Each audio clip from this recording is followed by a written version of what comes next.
I'm feeling fine. Walking through rows that are grown with care, sweet little flowers, perfume there. 8 years tending this patch of green, medicine's the way I've always seen. No hurry, no race, no nose at parade, just another good day that Bubba made. Slow your roll, take a breath, life ain't always gotta run at full speed. Bubba sets the tone today, everything just melts away. Coffee, sunshine, cedar trees, mountain air and easy breeze. Smiling while I'm walking around, got my feet up on the ground. If life gets loud, I simply say, Bubba sets the tone today. Bubba sets the tone today. Hey! These ain't trophies sitting on a shelf, this is medicine to help myself. Tiny crystals, orange hairs, nature put a little kindness there. One good flower can change the pace, put a smile right back on your face. Ain't about escaping where I've been, it's about feeling whole again. Turn the worries down, turn the music up, see the spell, fill your cup. Sometimes healing looks a whole lot like a peaceful afternoon. Bubba sets the tone today, chasing heavy thoughts away. Fields are green and skies are blue, simple things will see you through. No big speech and no campaign, just a little sunshine after rain. From the porch you'll hear me say, Bubba sets the tone today. Bubba sets the tone today.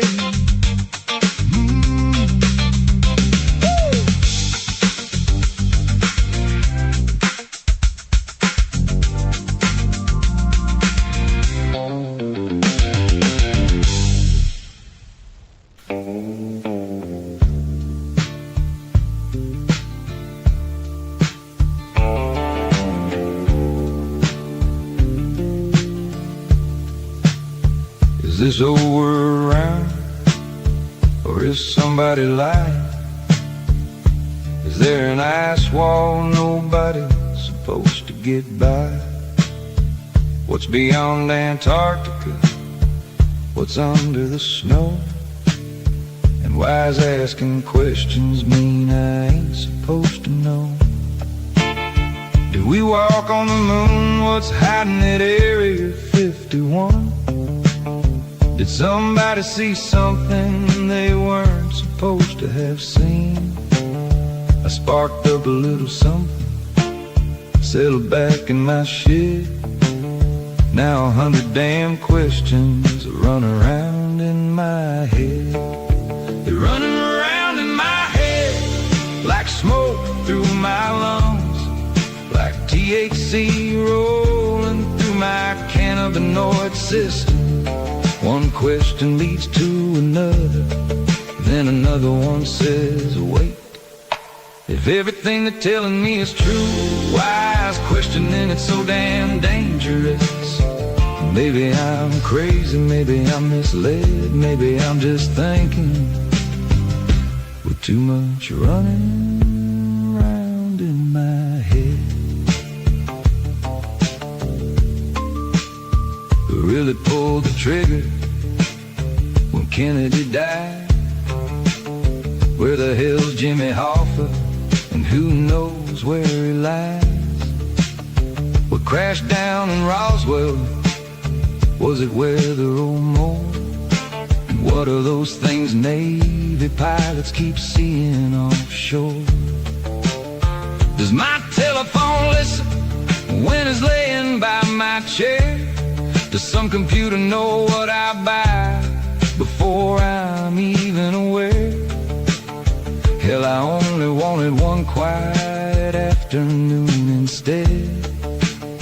Now the whole damn internet's running around in my head. They're running around in my head like smoke through my lungs, like THC rolling through my cannabinoid system. One question leads to another, and then another one says, wait. If everything they're telling me is true, why is questioning it so damn dangerous? Maybe I'm crazy, maybe I'm misled, maybe I'm just thinking with too much running around in my head. Who's writing all the history? Who decides what gets taught? How many things we once believed turned out to be not?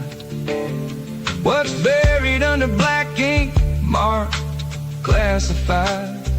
How much does the government know that it never tells outside? Who's watching the watchers? Who's checking what they say? And if somebody wanted power, would they take it or infiltrate? That's when I looked at my joint and started laughing instead. Boy, look what you've gone, and started running around in my head.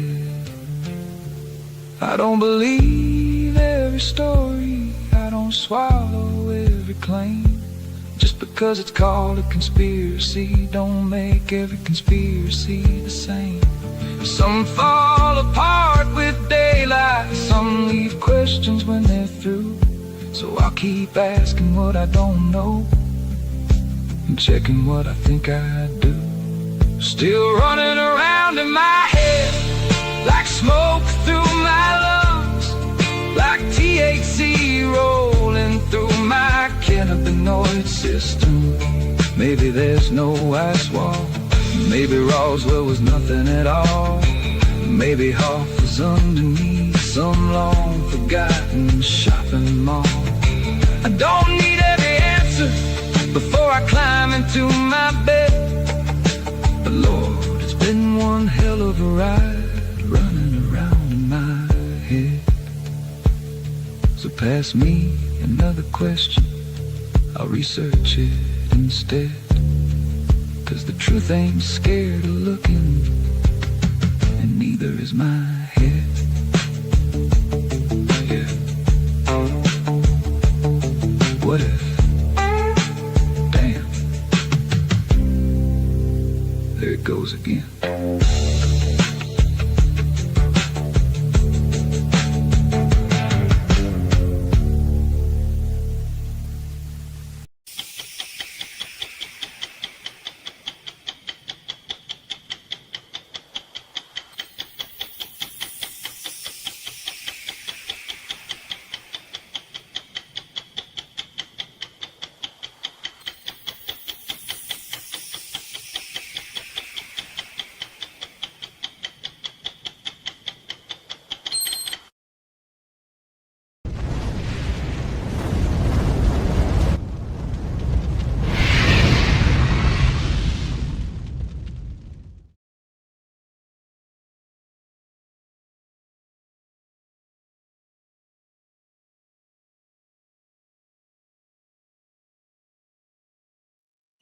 Well, good afternoon, my mustard seeds. Yeah.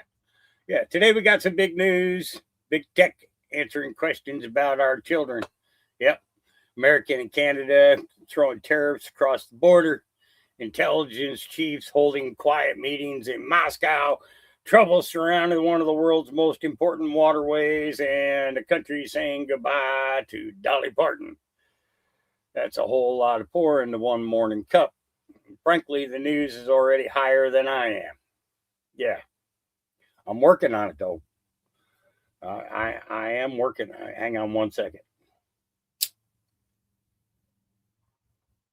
Sorry, we got started before I had a chance to enjoy my own safety meeting. Yeah. So before we try to make sense of any of it, we may need to begin with a little safety meeting. Yep. Maybe. Don't worry. I brought the pipe. I brought the weed. But apparently the headlines have brought something else. But before we get into all that, I want to remind you something more important than any headline. Whatever you're carrying today, you don't have to carry it all at once. A hard season is not the end of your story, and a dark morning does not mean the sun has forgotten how to rise. Take the next step. Offer someone a little kindness and hold on to your faith, even if it feels no bigger than a mustard seed. You are still here. You are still mattering to all of those around you, and there is still good worth believing in. Yeah. So lift your head, take a breath, and let's face this crazy world together. Let's get into the top 5 news that I wrote down this morning. Meta agrees to a massive child safety settlement. Settlement. Yeah. All right. I'll be okay. I can't even read my own damn writing. Yeah. And I typed it. Yeah. I'm just saying. I didn't have a safety meeting then either. I didn't. Oh, see, now you had to go and change the whole concept of everything that I started off with. And you can blame Deadpool Snipes for this one.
And like I said, that is 100% Deadpool Snipes' fault, whether he wants to accept responsibility for it or not. Yeah, I said it. I said it. All right, let's get back to our top 5 news. So again, Meta agrees to massive child safety settlement. See, I practiced the damn word while that video was playing, and I still couldn't say it. All right, yeah, it's because I haven't safety meeting enough yet, but that's okay. That's okay. We'll get through it. We'll get through this. All right. So Meta has agreed to pay up to $18 billion to resolve claims that Facebook and Instagram were deliberately designed to addict children. Okay. Proposed protections include a 2-hour daily limit for minors. And there are overnight restrictions, fewer school hour notifications, and stronger age verification. Meta denies wrongdoing, and the settlement still requires court approval. This is potentially one of the most consequential child protection stories involving big techs, and it was put out by Reuters. Okay. All right. Yeah, I said it. All right. So, parts of America mourn Dolly Parton. Tribute continues following the death of Dolly Parton on Tuesday at the age of 80. Beyond her extraordinary music career, coverage is emphasizing her literacy programs, charitable work, and ability to connect with Americans across political divisions. Flags were lowered in Washington while memorials appeared in Tennessee, New York, and Hollywood. The death is confirmed. Sensational online allegations about her life remain unsupported unless backed by credible evidence, which we're going to actually cover some of that today. Yeah, should have did it the day before she died so she could know what was getting ready to come at her. Okay, because this is just another bump on the road, right? Okay, U.S. and Canada trade dispute escalates. Canada announced retaliatory tariffs on approximately $20 billion in American goods, responding to President Trump's new 50% tariff on selected Canadian products. Canada's measures are scheduled to begin September 8th. The immediate economic effect may be limited, but prolonged retaliation could raise prices, disrupt cross-border businesses, and further damage relations between two longtime allies. Now, that story was also put out by Reuters, but the problem that I have with this is this. 95% of all business done with Canada is done by the United States. 95%. Okay. So what happens when U.S. companies say, you know what? We don't want to pay that tariff, so our product is no longer available to you. Because Canada absolutely does not have the financial means or the ability to begin producing everything that they get from the United States. All right. Just saying. There's something going on there. All right. Now, CIA director's unusual Moscow visit confirmed. Okay. The Kremlin confirmed that CIA Director John Radcliffe met Russian intelligence officials in Moscow. He did not meet Vladimir Putin, but Putin was briefed afterwards. President Trump described the visit as semi-routine and suggested it might contribute to resolving the Ukraine war. Because neither government has revealed the substance of the discussions, claims about a secret agreement would presently be speculation. All right. Contact between the American and Russian intelligence chiefs is normal, and this is the important part. An in-person visit by the CIA director to Moscow is rare. Intelligence services keep communication channels open, even between hostile governments, for warnings, prisoner exchanges, nuclear risk reduction, terrorism, and preventing accidental escalation. Radcliffe has reportedly maintained contact with his Russian counterparts, and President Trump called this trip semi-routine. Okay. President Biden sent CIA Director William Burns to Moscow in November of 2021, and Burns later met Russia's intelligence chief in Turkey to warn against using nuclear weapons. Ratcliffe met Russian intelligence officials, not Putin, and Putin was briefed afterwards. Okay. Where would I slightly disagree in calling the Moscow trip completely standard? It was the first publicly known visit by a serving CIA director since 2021. It was initially undisclosed, and it happened during wars involving Ukraine and Iran. That makes it newsworthy and justifies questions, but it doesn't justify automatically declaring that Trump is secretly working for Russia or surrendering Ukraine. The purpose of the meeting hasn't been publicly disclosed, so both the darkest conspiracy theories and the most reassuring explanations go beyond what we currently know. I don't know nothing. You don't know nothing. We don't know nothing. Okay? I'm just saying. All right?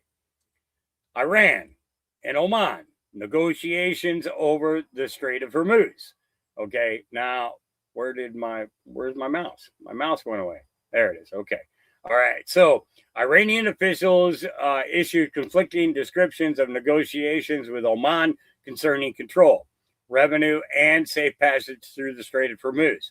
Iran's Revolutionary Guard claimed agreements had been reached, but a senior Iranian source subsequently said negotiations were still underway. Shipping remains severely disrupted, and making this important for oil prices, military movements, and the possibility of renewed conflict. The responsible wording is an agreement has been claimed, but is not independently confirmed as finalized. So until we see that, until we see a finalization of a deal, or we see somebody signing some documents back and forth, it's all bullshit. Okay? It's that simple. It is really that simple. Now, let me get switched over in the screens because I had you guys over on the big screen so that I could see the text real good. All right. But let's go ahead. Let's get into this other bullshit I got for you. Yeah, because there's a bunch of bullshit. I'm just saying. There's a bunch of bullshit. All right. And we're gonna be covering quite a bit. Yeah, we'll see what happens here. All right.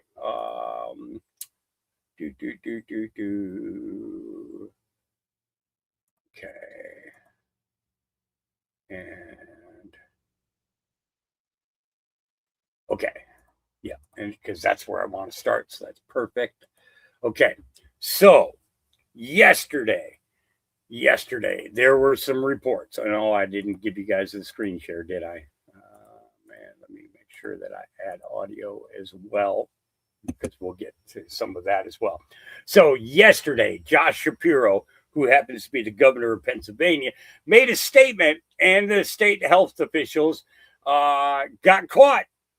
They got caught pushing fake measles deaths narrative in Lancaster County. Okay. Officials refused to cooperate as the county coroner confirms 0 deaths from measles. Okay. I kind of want to go into the whole article, but I don't want to go into the whole article. Okay. But let's just. We're trying to get information about those 2 casualties.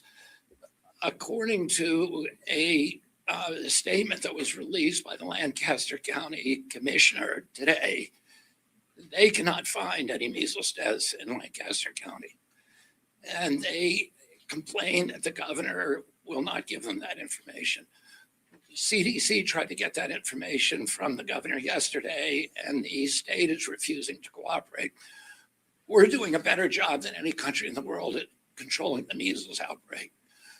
This is a worldwide epidemic, and it's happening because of the lockdowns, because many kids did not get vaccinated during the lockdowns.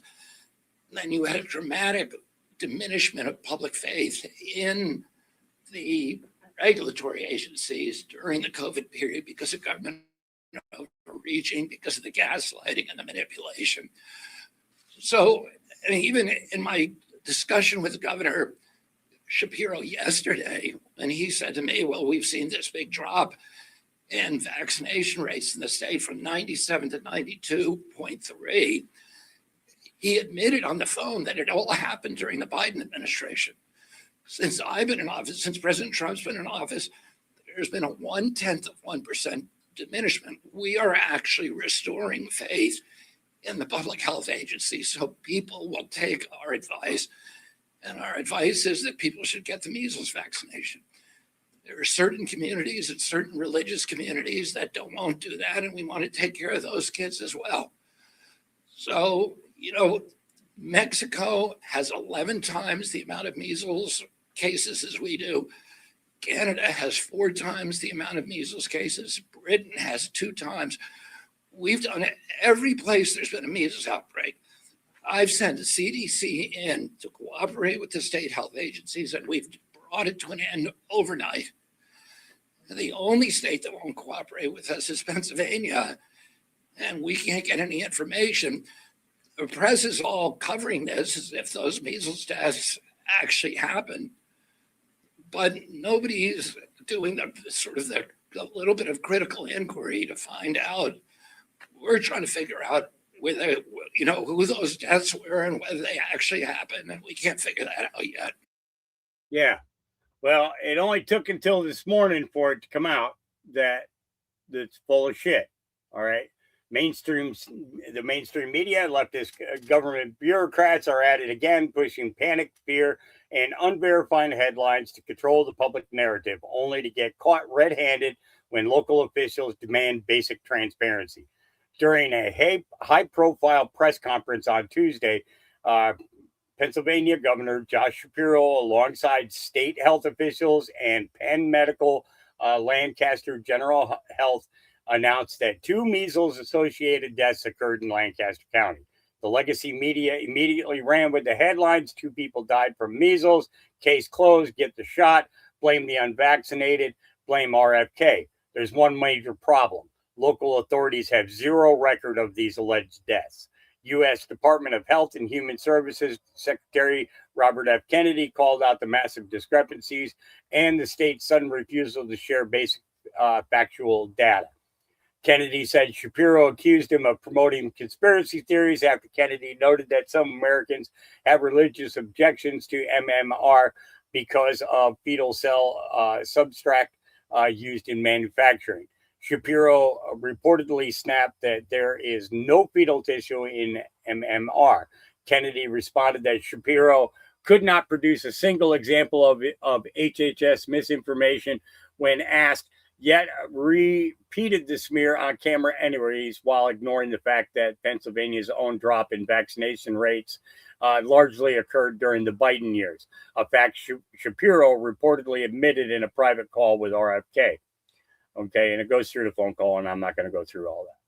So let's be clear: when the governor comes into our county and holds a press conference with the PA, Department of Health and Penn Medicine, Lancaster General Health, and states there were 2 measles-associated deaths here, with the underlying assertion that the 2 people died from measles, and they are the first deaths from measles in 35 years. And that announcement sets off a numerous media reports uncritically repeating that 2 people died from measles in Lancaster County. Lancaster County elected officials then get questioned about it. It is totally fair for me to ask for relevant information on those deaths. Asking questions is not pro-measles. Asking for information that should have been provided to at the press conference is not anti-science. It is simply wanting the whole story for my constituents. When officials who hold a big press conference and make big headlines, those officials owe us more than headlines. They owe us the whole truth. They owe us the accurate information by which the people of Lancaster County can make decisions about their health and safety. It has been about 24 hours since the press conference. We do not have any answers. Of course, journalists should also be asking these questions rather than uncritically repeating something. Any deaths from measles are required by law to be reported to the Lancaster County Coroner's Office. I have spoken at length with both the senior staff member of that office and the coroner himself. They currently have 0 measles deaths in Lancaster County. They have 1 death of a person who died with measles, but not from measles. Yeah, he died with measles, but not from measles. All right. We do not know if the state is counting that one, nor do we know anything about the other death that officials reported yesterday. Is there unlikely scenario where a patient from here got measles and sought care outside Lancaster County and died there, and it was reported to another county coroner? Yes, I am open to that or other unlikely possibilities. But if one of these unlikely scenarios is the case, the people holding the press conference had and currently have a responsibility to provide that information. The law does not allow, notice that, the law does not allow release of more information. Demographic information that does not identify the patient may be released so that no HIPAA violations can be broken, is basically what they're saying. All right.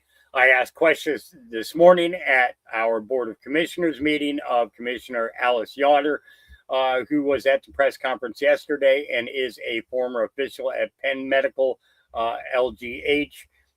She did not have any answers. This exchange is on video and will be available later today. So as of right now, we have 0 information that corroborates the idea that there were 2 measles deaths in Lancaster County. Again, everything stated could be accurate, but no one in authority has been able to say that, nor have they even tried to say it. To me, it is a big deal if the government comes in, gives a press conference, and then no one can or will identify simple details around what was stated and what was generated that then generated major news stories. Transparency is allowed to the people. It is incumbent to those who held the press conference to clear this up immediately. Okay. So that's the story. So they got busted. They got busted fucking lying. All right. And it's ridiculous. It's yeah. So let's see. Let's hit this one first. So Code Dmitry is repeated 5 times on Russian military radio stations. The message is confidential and encrypted, so its true purpose is unknown. Due to the abnormal activity and the CIA's visit to Moscow, it could be the start of a major event.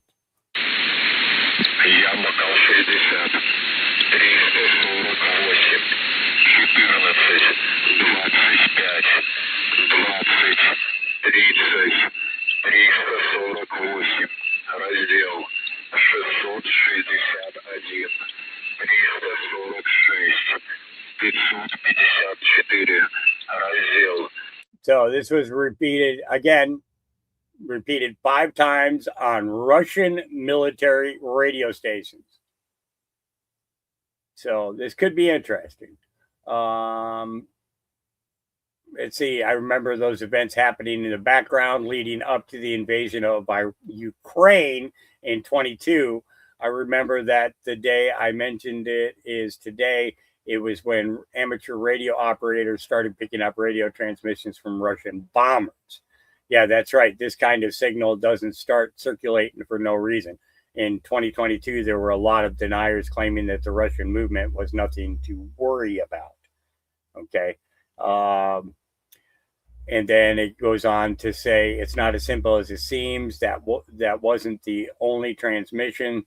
There's a series of signals being emitted since the CIA director's visit to Moscow, detected in various countries bordering Russia. This post below shows a series of signals. Okay.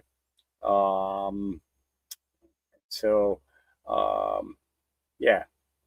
So it's kind of interesting that less than, so Need to Intel says, less than an hour ago, 202 character EAM, Emergency Assistant Management, or something like that, broadcast on the HFGCS. It may repeat again at 1800 UTC.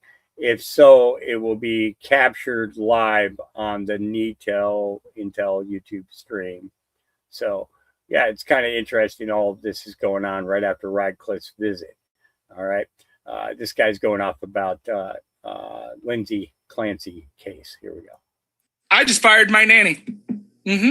I just fired my nanny. Easiest thing I've ever had to do. Easiest decision I've ever made. Why? Oh, because I was here scrolling on social media, just watching videos and whatnot. And her video popped up. What was her video? Oh, it had that emotional music in the background. And she's holding her baby, rocking back and forth. And it said, same, Lindsay, in text across her video. For all of you guys who don't know, people are making these videos to say that they stand in solidarity with Lindsay Clancy, letting them know that they feel her, they understand her. Because Lindsay Clancy took the lives of her 3 children because apparently she had some broke up here, some broken, not firing on all cylinders shit up here in her brainy brain. And that's why she took her 3 children's lives. So my nanny made one of those videos being like, we understand, Lindsay. I often have those thoughts too. Oh, okay. Good to know. Fired? You think I'm going to let you around my children? You have thoughts of taking your own child's life? Nope. That's not going to happen. You're not being anywhere near my kids. Hell no. Yep. Just saying. There's a whole lot there. All right. Pete Hegseth is upgrading the Valor Awards for the Marines who refused to run away from the bombings at Abbey Gate 5 years ago. For half a decade, this building allowed bureaucratic caution, or maybe politics, to stand in the way of proper recognition. Today, on this milestone anniversary, we declare that those days are over. True national readiness and our core strategic mission to achieve peace through strength do not begin simply with weapon systems or budgets. It starts with the sacred trust between the War Department and the warriors we send into harm's way. Peace through strength means our adversaries, yes, they fear our resolve, but they cannot fear our resolve if our own warfighters, if our own Marines do not trust that the department will stand by them in the hour of their greatest need. And today, at least in part, we restore that trust. For half a decade, this building allowed... Yeah, so Abbey Gate, 13 years ago today. Yep. Yeah. All right. The U.S. Department of Education just issued a letter to all schools across the country, reminding them of their obligation to abide by parental rights law or risk losing federal funding. Schools that violate the rights of parents and students must be held accountable. And here we go. We are writing you to provide the notification required by 20 USC 120 or 1232H C5 C, the U.S. Department of Education,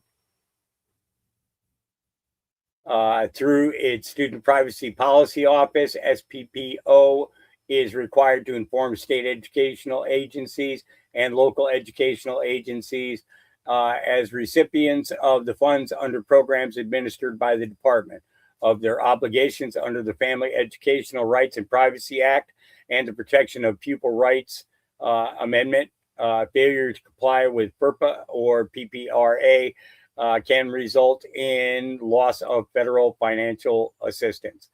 FERPA protects the privacy interests and access rights of parents and students in education records maintained by educational agencies and institutions, or by parties acting for such agencies and institutions.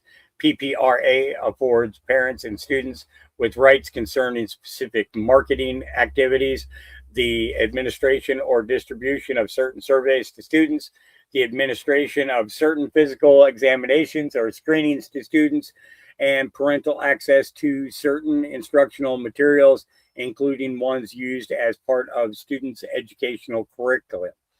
This letter serves as a cover letter to the department's annual notification, in addition to notifying you of your legal obligations. We would also like to take this opportunity to point out several areas of concern identified over the last year. At Secretary McMahon's direction, SSPO is taking proactive measures to address these issues explained below. Noncompliance with PPRA. Based on the quantity of complaints filed with SSPO and various media reports we have reviewed, it appears that many LEAs are not in full consistent compliance with PPRA. As explained in the annual notice to superintendents, PPRA affords parents with specific notification and consent rights with regards to certain surveys and evaluations given to elementary and secondary students, as well as the administration of certain types of physical exams or screenings of students. PPRA also requires LEAs to work in collaboration with parents to develop and implement certain policies that address these matters.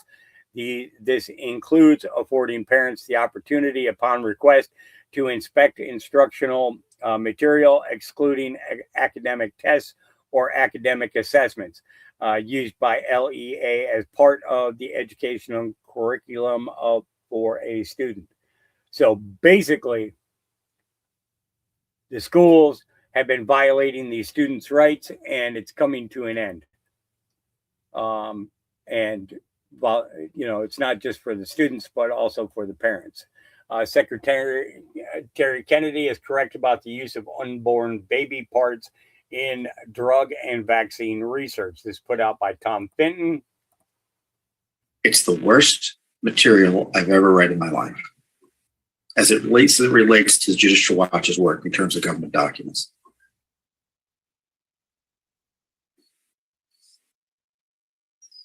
And the Biden administration is turned this spigot back on, according to reports.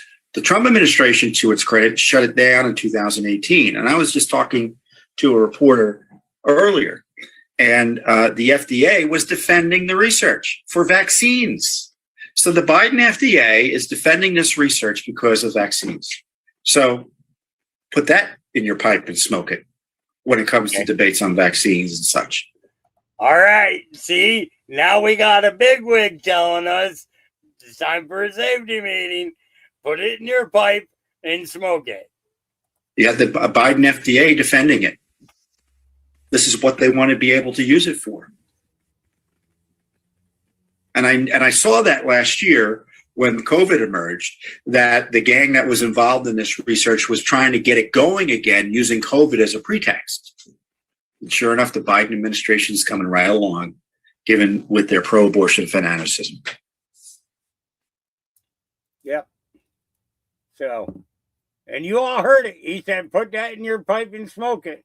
So I put that in my pipe and I'm smoking it.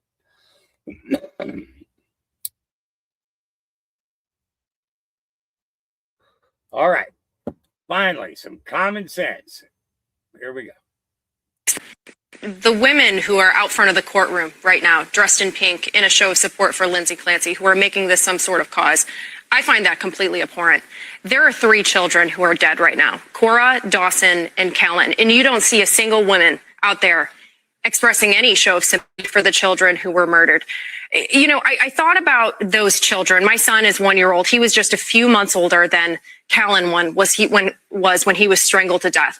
And I thought about those children and how they must have felt in their last moments, how they must have been so scared, how they must have been so confused because the woman who was supposed to be their protector was strangling them to death. So, you know, to Josh's point, to be quite frank, I don't actually care if she was in a state of psychosis. That's completely, it doesn't mean anything to me because the law is clear. People have to face accountability for their crimes. And I've been entirely consistent on this issue, whether it was Irina Zarutsa's killer, who was also probably clinically insane. I still think that he should go to jail and suffer for what he did. The problem with our criminal justice system right now is that it's so overly focused on rehabilitation that we've also lost sight of the fact that it's meant to be for punishment as well. People actually do need to be punished for their crimes. And that's important as a civilizational standard, because our criminal justice system rests on the belief that the people who violate our laws will be punished, and that the necessary punishments will be doled out by the state and not by the aggrieved.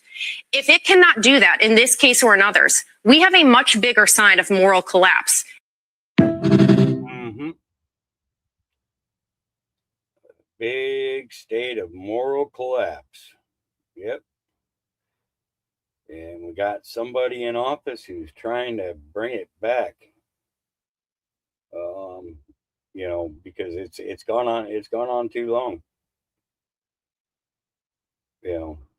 I think where we'd be today if neither the Bushes,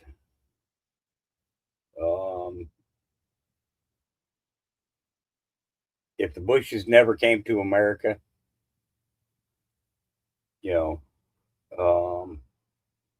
the Scherf family, because that's what they were. They changed it to Bush when they came here, right? If we didn't have them, we wouldn't have had the death of Kennedy. If we'd never supported Israel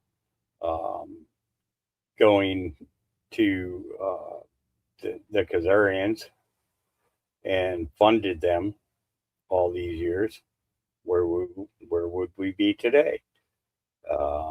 If those people didn't have control of the majority of our government, where would we be today? Just saying. All right, let's get on to the next one. Update: Butler assassination attempt. You've expressed belief that the gunman, Thomas Crooks, didn't act alone. I don't believe there was another shooter there, but I believe that he was working with somebody. I believe it was an inside job inside the government somewhere. And this was political? Oh, yeah. Political. Absolutely. Yep. Have you seen evidence to that? Oh, I've been told things, but I've had something that happened with me that just afterwards, and you're starting to put the pieces together, it just made total sense. What will help give you closure? When the people who put this all together that day are caught and it comes out. So if you had a message for President Trump, what would it be? Just to don't forget us and remember what we went through that day. We're still here and we need answers. Helen Comparator says it was a year before the Secret Service actually reached out to her. The questions that she did ask, she says they didn't answer them fully, and she's now pleading, reaching out to President Trump, hoping that he will intervene, apply pressure, so she can get answers as to what happened here and why. Yeah. I have a feeling that's going to be part of the reveal.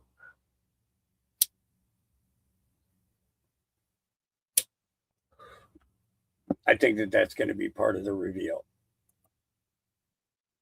It may come out sooner than that. I don't know. So the Friendship Baptist Church in Ohio, which is over 100 years old, was destroyed by a massive fire over the weekend. Yeah. Remnants of the building were demolished after You've expressed. Well, here's an update. The Friendship Baptist Church fire in Ohio has been deemed as an act of arson and has led to the arrest of 19-year-old John McManaman. Now faces charges of arson, and his case has been handed over to a grand jury. Yeah. All right. Then we got this here. State Department bombshell. Portland's Rose City Antifa used the same encrypted platform as Hamas and Iran's IRGC. Fox News revealed that the Italy-based autistic Inventati, uh, basically it's called the AI Collective, all right, supplied encrypted chats, emails, web hosting, and anonymity tools to far-left groups in the U.S., including Rose City Antifa, and to foreign terrorist organizations, including Hamas, the IRGC, Hezbollah, and the PFLP. All right. The tools were specifically designed to support the operations of far-left terrorist networks so they could recruit, share statistics, dox targets, and stay untraceable. Rose City Antifa used the platform to organize attacks against including laser pointers on CBP helicopters and doxing ICE agents. Jane's Revenge, the group that firebombed crisis pregnancy centers, also used it. The U.S. has now designated autistic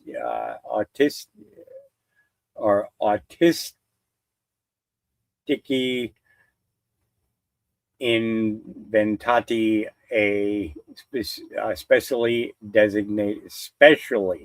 designated global terrorist. Yeah, it's going to be interesting to see which way that goes. Yeah. So Senator Muse says, ICE watch.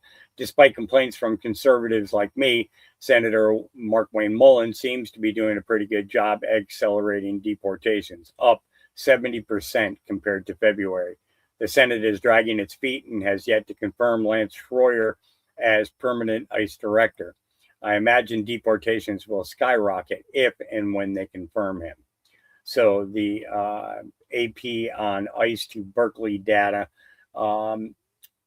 up 15% from June's 43,021 and 70% from February's 29,241.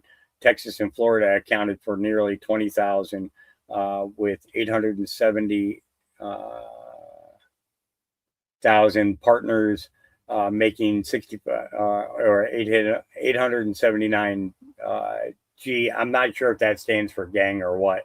It's partners making 6,500, 13% of it. The total December 2024 pre-inauguration was just over 8,000. So it's up 70% from that. Then the State Department says the AI Collective builds and provides digital infrastructure for violent Antifa cells and other radical left wing networks in the United States and across the world. Today, the United States has designated this extremist group as specially designated global terrorists. Yep, there you go. SG Anon put this one up. Well, it's very simple. I have a clone. I have a clone for music. I have a clone for film.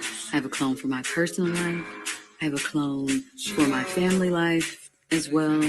So that's how it gets done. And each clone is under contract. Which one am I talking to now? Well, if I told you that, then, life wouldn't be as fun. Well, it's very simple. Life wouldn't be as fun. I have a clone. I have a clone for this and that and this and that.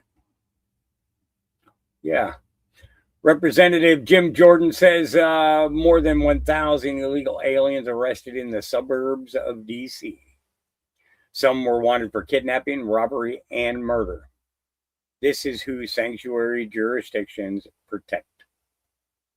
Yeah. So it was up on Fox. Let me see if they have. Is it playable? Let's bring in former chief counsel for the House Judiciary Committee, Julian Epstein, and political analyst and attorney Mahek Cook. Mahek, I want to begin with you. I want to play a little sound. This is Oliver Larkin again. That's got nothing to do with what we're talking about. And I'm not seeing. Yeah, I'm not up for a whole lot of reading today, guys. I'm sorry. There's a couple of long ones coming up that I know I'm going to have to read, but So the U.S. Marshal Service posted this, celebrating National Dog Day with a big salute to our incredible USMS K9ers. Okay. So automatically you think dog comms, right?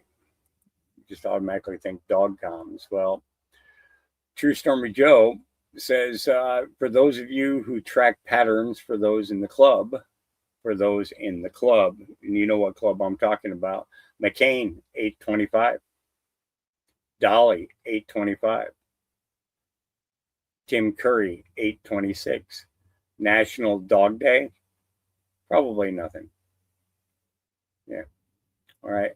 Moving on. President Trump made a solemn promise to these Gold Star families that he would never forget these 13 American heroes, and he never has. Here we go.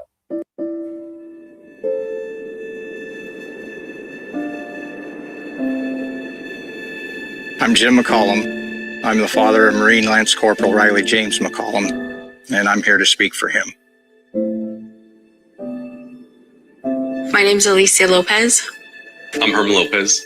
We're the parents of our son, Hunter Lopez, a U.S. Marine stationed in Camp Pendleton, San Diego, California, who passed away on August 26, 2021 in Kabul, Afghanistan.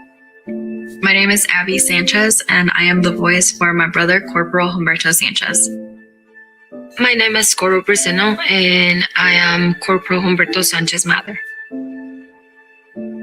My name is Stephen Nakui. I'm here for my son, Kareem Nakui. I'm here today to give my son a voice. My name is Cheryl Jules. I am Sergeant Nicole G's aunt. She was a U.S. Marine that was killed in the Kabul, Afghanistan withdrawal. My name is Christy Shamblin, and I'm here for Sergeant Nicole G., United States Marine, who was killed in the Afghanistan exit. My name is Kelly Barnett. I'm here to give a voice to my son, my best friend, Staff Sergeant Taylor Hoover. And my name's Darren Hoover, and I'm here to give voice as well for our son, Staff Sergeant Taylor Hoover. When we started hearing that the Taliban was moving in, that there wasn't more military being deployed, and that they had decided that the Taliban was our security, that was when I became terrified. They were just kind of left there, hung out to dry.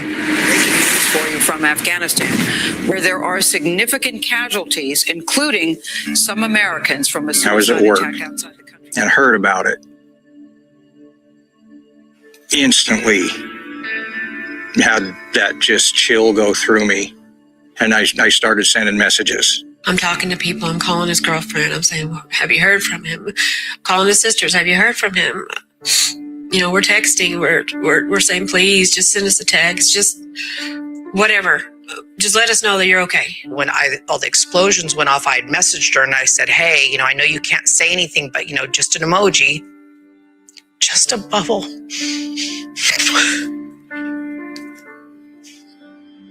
And then 3:30 in the morning that night, I got the knock on the door. There's no other reason 2 Marines are standing on your door.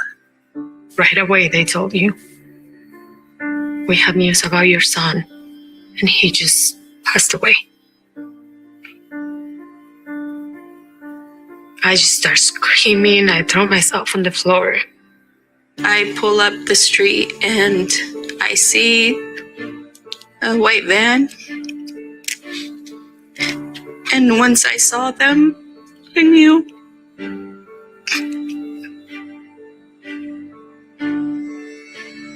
It's surreal.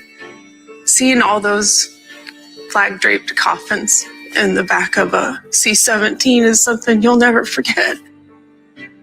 And it really drives home that, these young men and women gave the ultimate sacrifice. They had all the families within this large room. The president showed up and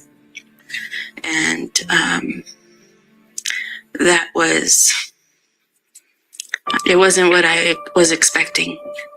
You know, this guy's sitting across from me on that tarmac and he keeps looking at his watch. Biden did not want to be there. I don't know what he wanted to do, but he did not want to be there. He looked at his watch multiple times. I saw it 3 times. He didn't say anything about Riley. And to this day, he has yet to say those 13 kids' names. And that makes me so upset because those kids were serving their country. Those kids, they were giving their life for this country. And I always said they were thinking that their commander-in-chief was gonna have their back because they were fighting for this country, and that didn't happen. The administration, the White House, our president has never once mentioned their names, not one of them. Honestly, I don't feel like Joe Biden cared. He just had no empathy for us at all. I do think incompetence played a huge factor in what happened. Bad decision, bad leadership, and it all starts at the top. Joe Biden should not be leading this country. There was no point in making that hard deadline August 31st. It was 100% a political stunt. He let my son down. He let the 13 down. He let the 45 wounded down. He let those 174 civilians down. He let our country down. And then what it hurts the most is that they could be here.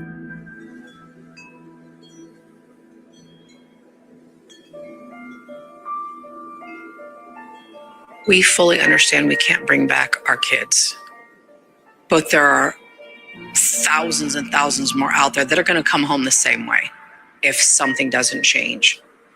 We're the United States of America. We can do better by our men and women that are risking their lives for this country. We can do better for them than that.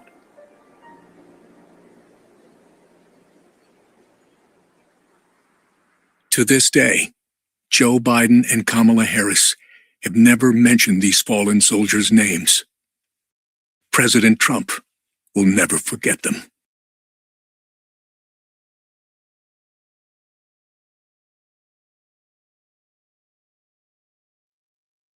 And neither will we. Neither will we.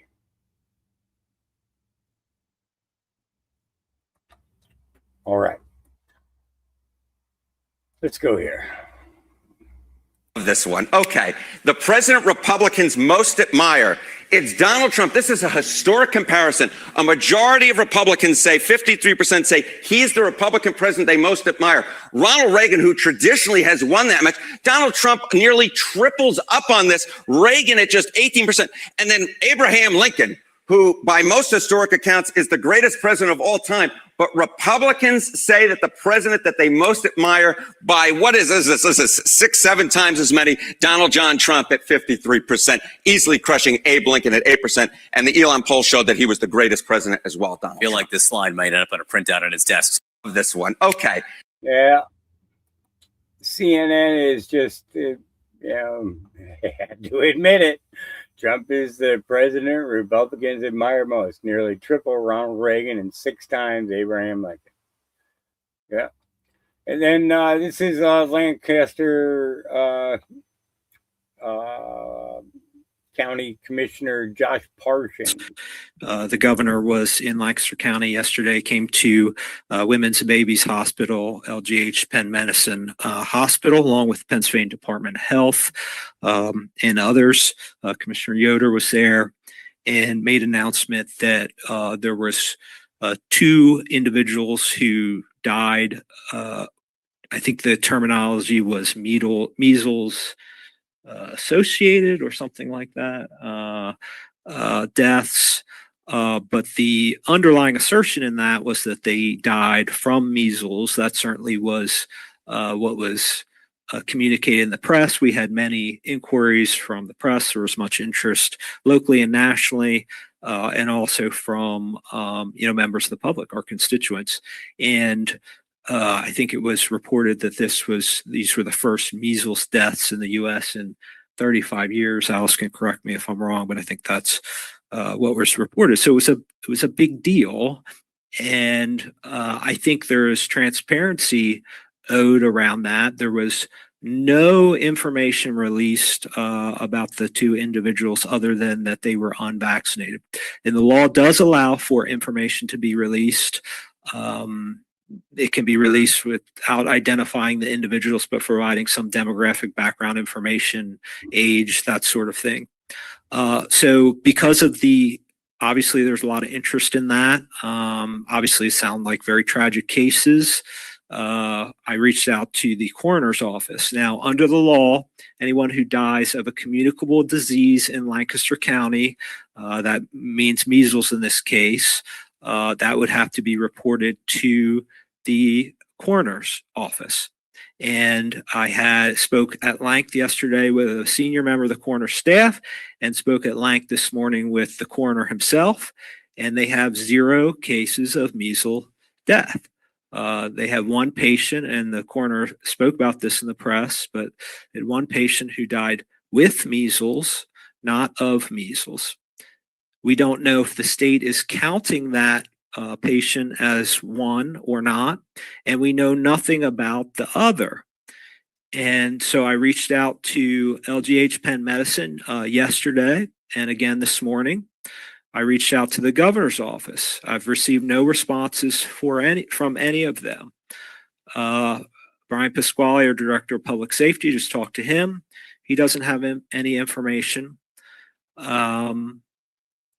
So I think that it is totally fair when a governor comes to the county and makes an announcement such as this, and there's huge media interest, to provide some transparency around this. And I think it is also, if we were in a functioning system, you would have many journalists, rather than just sort of repeating uncritically the line that there were 2 deaths from Lancaster County, they would ask for some corroborating information. And I'm open to of course, I'm open to the idea that this did in fact happen, and perhaps someone, as the coroner has said, there's a possibility that someone contracted measles here and passed away outside the county, and it was reported to another county coroner. I think that's an unlikely probability. There's also some other unlikely possible scenarios. But if those are the cases, it's incumbent upon the people who had the press conference to relay that information. It is obviously a huge story. It's a big deal. You don't get to just say that this happened and then everything else around it is top secret. You need to articulate enough details for people to know, and then for us to be able to communicate with our constituents, and for people to be able to make decisions based on that information. So that is he's the common sense guy out of it. So that is Josh Parsons. I read that statement earlier. I didn't know that there was a video up of it until later on. But seeing that it was in the path of moving down these, I went ahead and did that. So we'll see what happens. This is Promethean Action from this morning. This is Barbara Boyd. Where is my Promethean Action banner? Because we always give credit where credit is due. There's a bunch of crazy central bankers led by Canada's Mark Carney who are so desperate to save their system that they will blow up the world in order to defeat Donald Trump. Every day now, the media tells us that Donald Trump is making things crazy and chaotic. Trade wars, the Iran war, Japan bailouts. They even say Trump's chaos has put the American psyche under siege. But notice the one war they never talk about. The one between Ukraine and now Canada, the UK, and the EU against Russia. The one that can blow up the entire human race in an angry push of a button. Russia is issuing a stark warning to Britain. Foreign Minister Sergei Lavrov says Moscow could treat direct British involvement in strikes on Russian territory as participation in the war, with all the ensuing consequences. If you pull that thread, everything else that is happening comes into a clearer view. I'm Barbara Boyd, and I've followed the most dangerous war in the world ever since it started back in 2014 when Barack Obama and British Prime Minister David Cameron overthrew the duly democratically elected Ukrainian government in a coup d'etat. Today, we'll first look at why Russia just declared the British to be combatants in this war. Then we'll show you Canada's role in these evil schemes. Finally, we'll show you how the chaos narrative is a nasty foreign propaganda operation aimed at getting you to stay home or vote wrong in the midterms. The new UK Prime Minister, Andy Burnham, was in Ukraine Monday. He pledged eternal support to Ukraine in the war with Russia. Concretely, both France and Britain are providing Ukraine with the blueprints for long-range strike missiles aimed at Russia so the Ukrainians can make them. Previously, drones made in the UK have been killing Russians. Russia is now mapping the facilities where those drones are made for retaliation. If you don't know this already, the United Kingdom has been the primary mover and shaker in the plan to use Ukraine for a proxy war with Russia for over a decade, and it has killed millions. Under Joe Biden, the United States was a full-fledged partner in this, giving away billions of your taxpayer dollars for this insane project. Donald Trump stopped all of that and has tried to make peace. He has been resisted at every turn by the British and the Europeans who see war production as the only way to save their failing economies. Now, Europe's economies are green and floundering. Now that U.S. taxpayers will no longer pay for the majority of their defense budget, they're in major crisis. Their globalist trade policies have China flooding them with automobiles and other materials, bankrupting major manufacturers. That's not to mention open borders. Throughout Europe, populations are in revolt against their leaders. Mark Carney has emerged as the principal spokesman for this permanent warfare economic salvation strategy. That's not accidental. Barely months in office, Carney went to Kyiv to form a permanent alliance with Ukraine. Most significantly, Carney played a central role in the globalist scheme, which Donald Trump is taking down with his America First policies.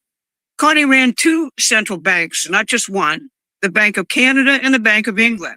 He chaired the Financial Stability Board, which rescued the world's failed bankers after the 2008 collapse on the backs of the American population.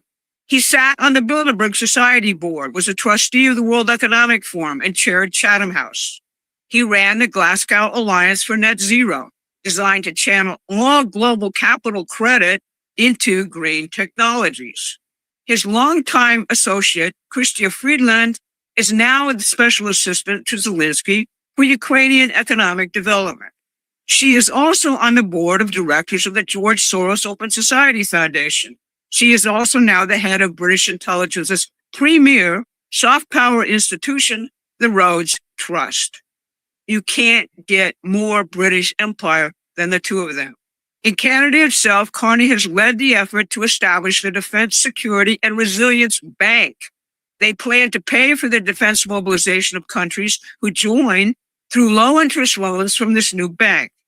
It used to be called the NATO Bank, and Carney has made Canada its home. Since European populations balk at being blown up in a war with Russia, the idea is to run funding for European and other defense mobilizations against Russia through this bank without involving European or other citizens.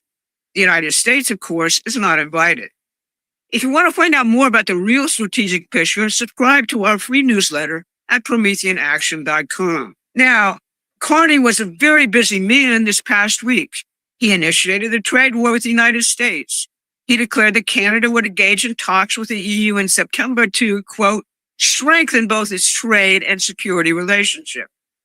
And he declared new plans for Canada playing the major role in what Europe calls the defense of the Arctic against Russia. All of these were announced as hostile actions against the United States.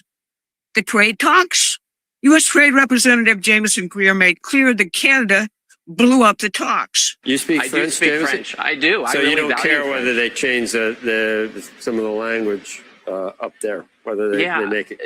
No, I mean that was a funny fake story, and I don't think that.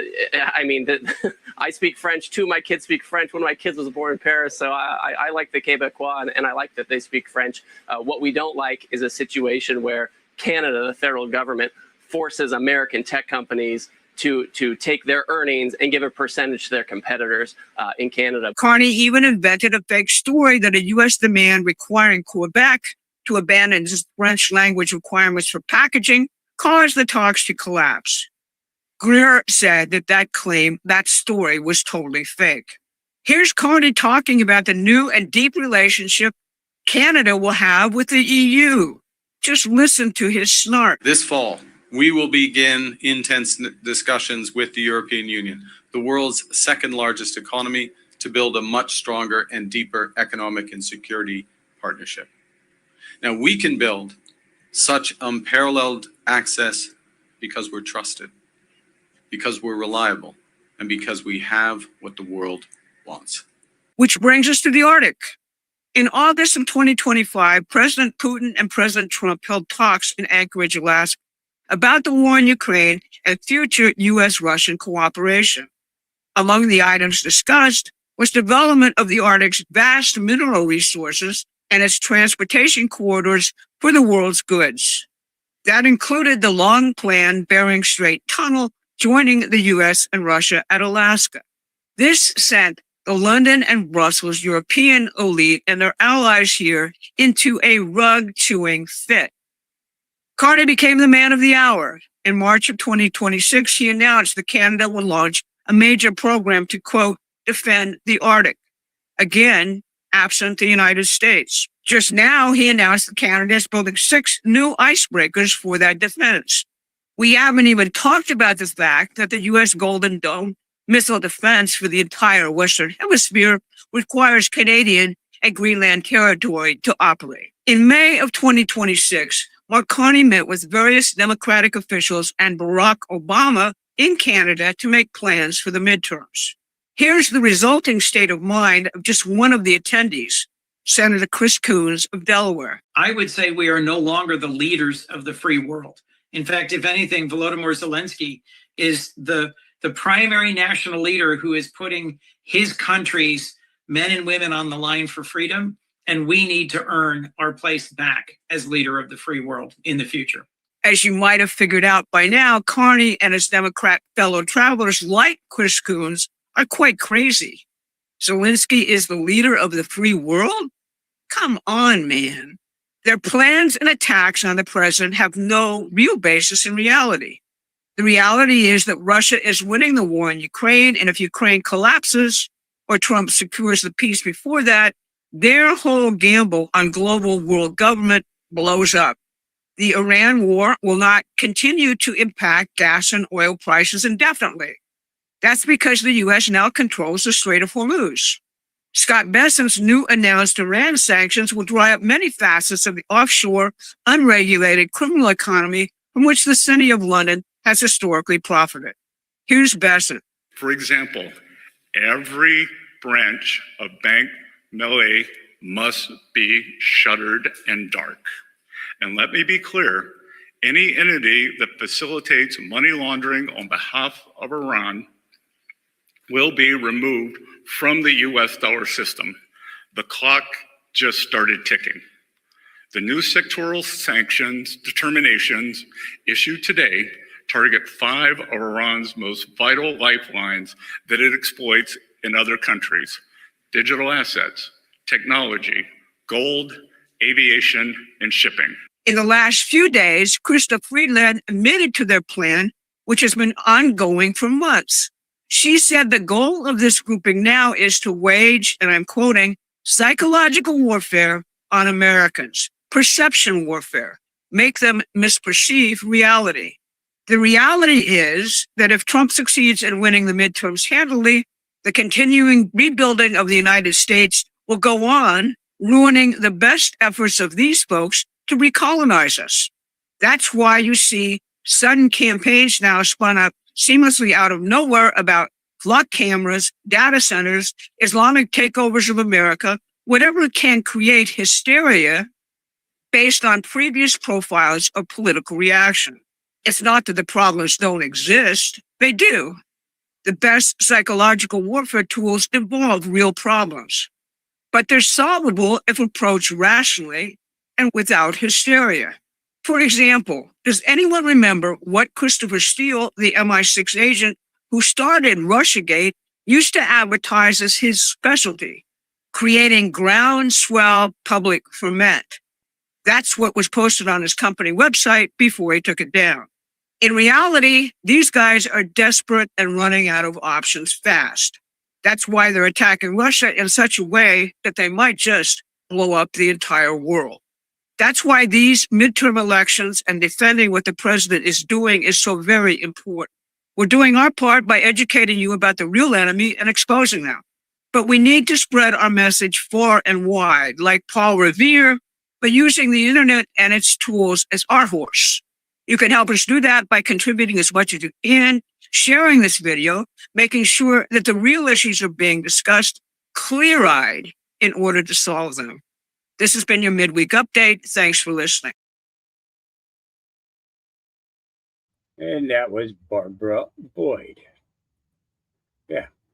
So, and then let's see here. Actually, let's go here first. So, this is Kathy Hochul. I believe that there is actually a video of this. Did somebody link the video? I really don't like having to do that. Let's see if this is here. So Hochul's ban on cops working with ICE is an attack on public safety. All right. Governor Hochul raced to gaslight New York on Tuesday by falsely claiming her new anti-ICE law will boost public safety when it will do the reverse. Yes, the Local Cops, Local Crimes Act undermines public safety, and good for her GOP gubernatorial rival, Nassau County Executive Bruce Blakeman, for standing up to her on it. The law ensures that law enforcement resources are directed toward local public safety priorities, fibbed a Hochul press release, also claiming it'll keep New Yorkers safe from federal overreach. Utter baloney. The measure bars cops from cooperating with federal agents who are working primarily to get criminals off the streets and out of the country. It also bans the use of local jails to temporarily hold illegal immigrants for ICE. Any police department or sheriff's office that disobeys this law, huffed Hochul, will face legal action. Okay, how does shielding criminals boost public safety? Well, we need local police focused on thwarting local crimes, claims the governor. Please, foreign criminals roaming the streets increase local crimes. The government pretends that letting cops work with federal law enforcement enforcers diverts resources and will somehow feed federal overreach. All right, madness. Blocking cooperation can only force ICE to conduct more broad operations, burdening immigrant communities and obliging local cops to handle agents' standoffs with the inevitable left activists trying to block enforcement. Her reasoning is beyond flimsy. Of 53 counties that no formal 287G agreements to cooperate with the feds, she argues 7 are among the 25 safest communities in America, demonstrating that 287G agreements are non-essential to improving safety.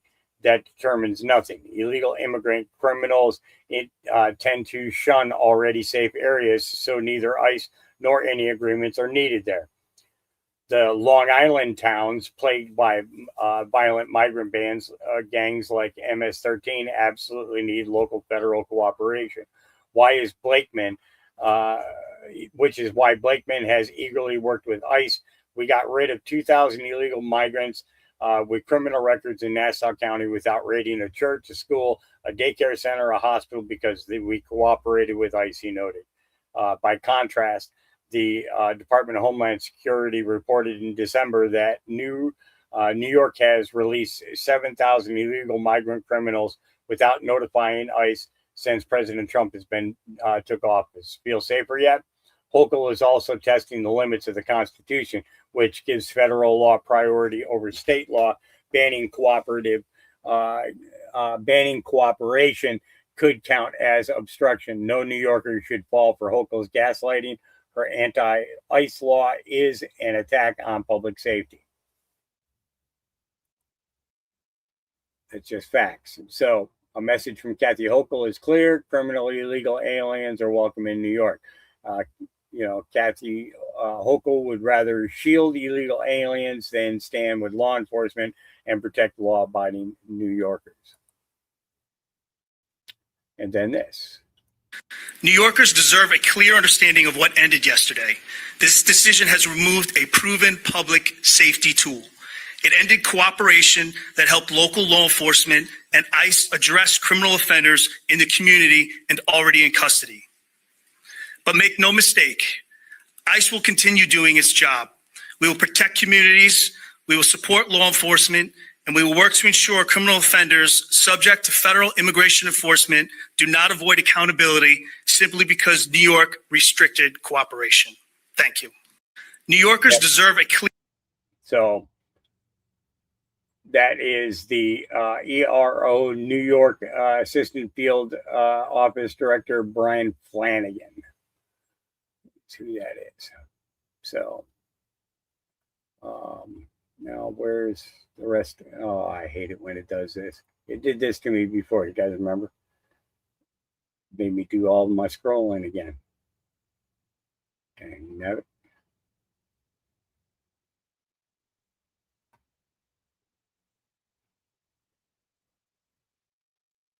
There we go. Now we're getting it. All right.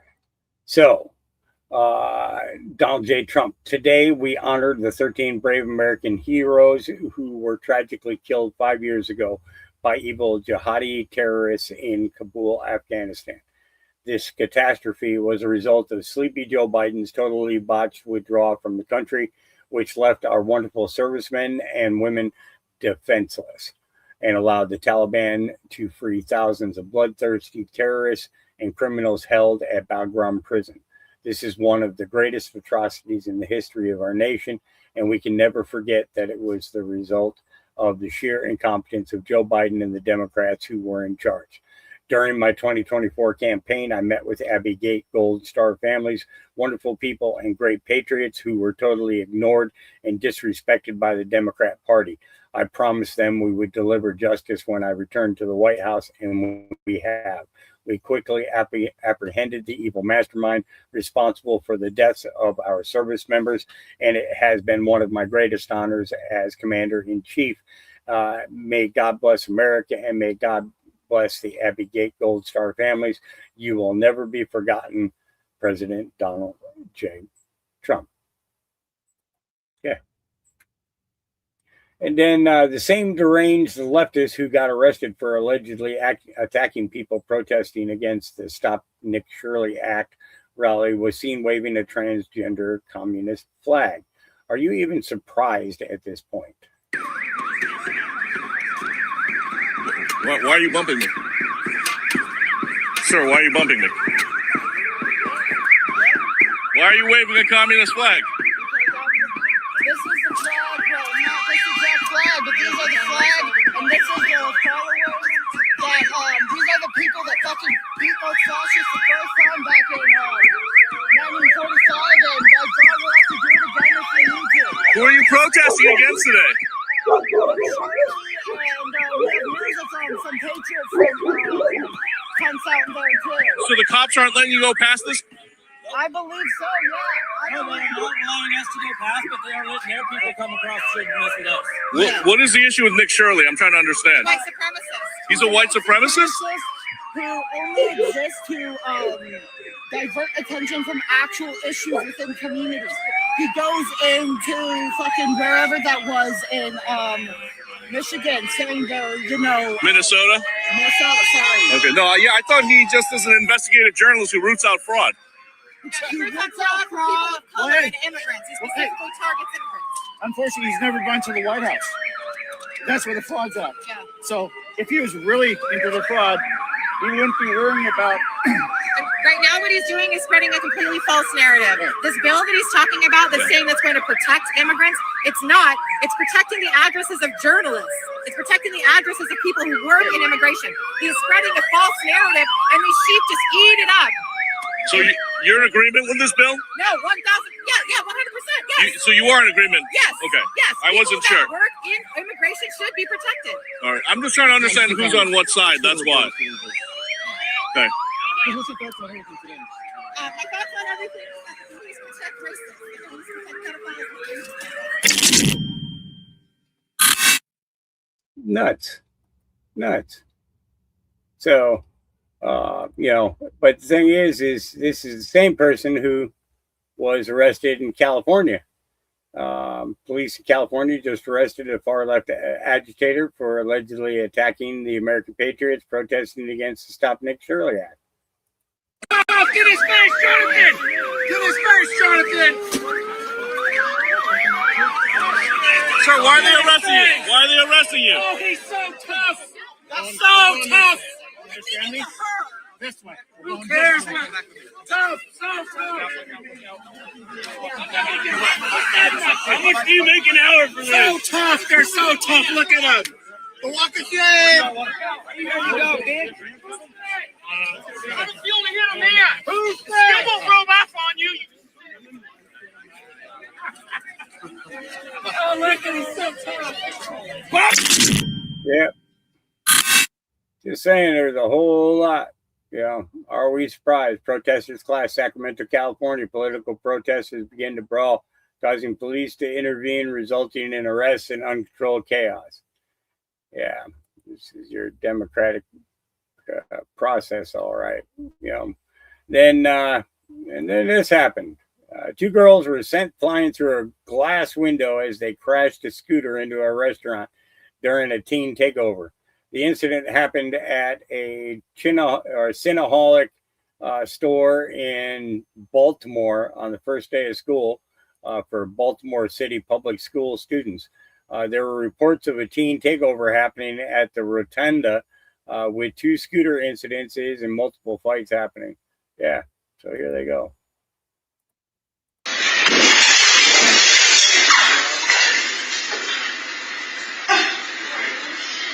Y'all good? I'm so sorry. No, you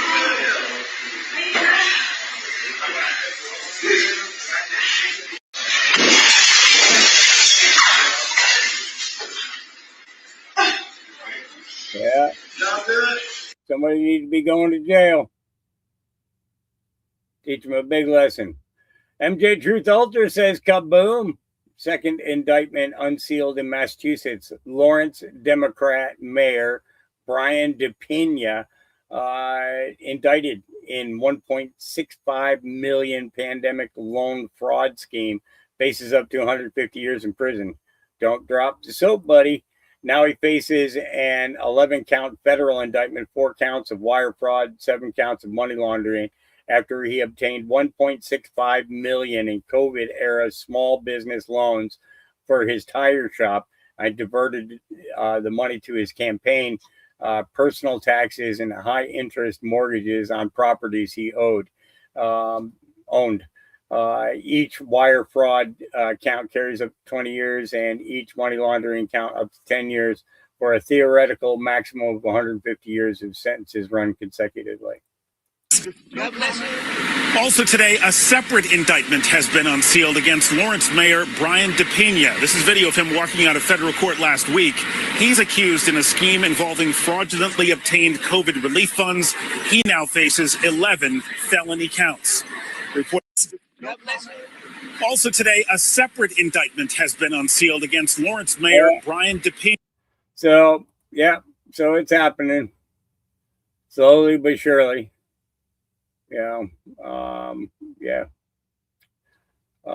Let's see. So then we got Trump's foreign visitor surcharge just raised 20 plus million for national parks.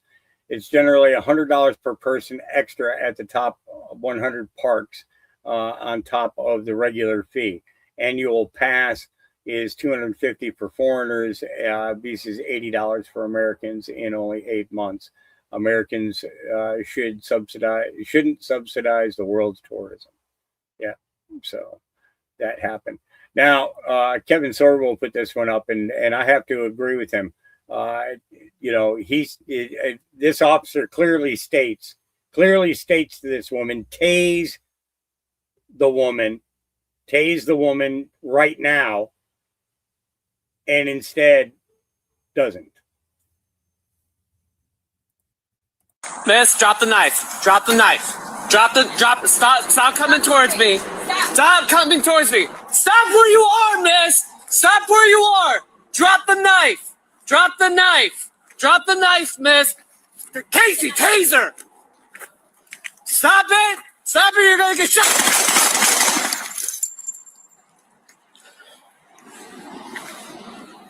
Fuck. Shots fired, Grundy. 752, step it up.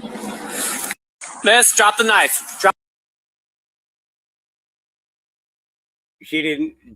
There was no attempt to taser.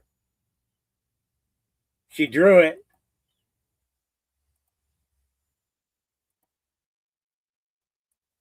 All this time. Okay. Knife, miss. Casey, taser. 1, 2. Stop it. 3, Stop it, you're gonna get shot. 4, 5. No attempt to fire that. 5 seconds. 5 count. Full 5 count. Shots fired, Grundy. 752.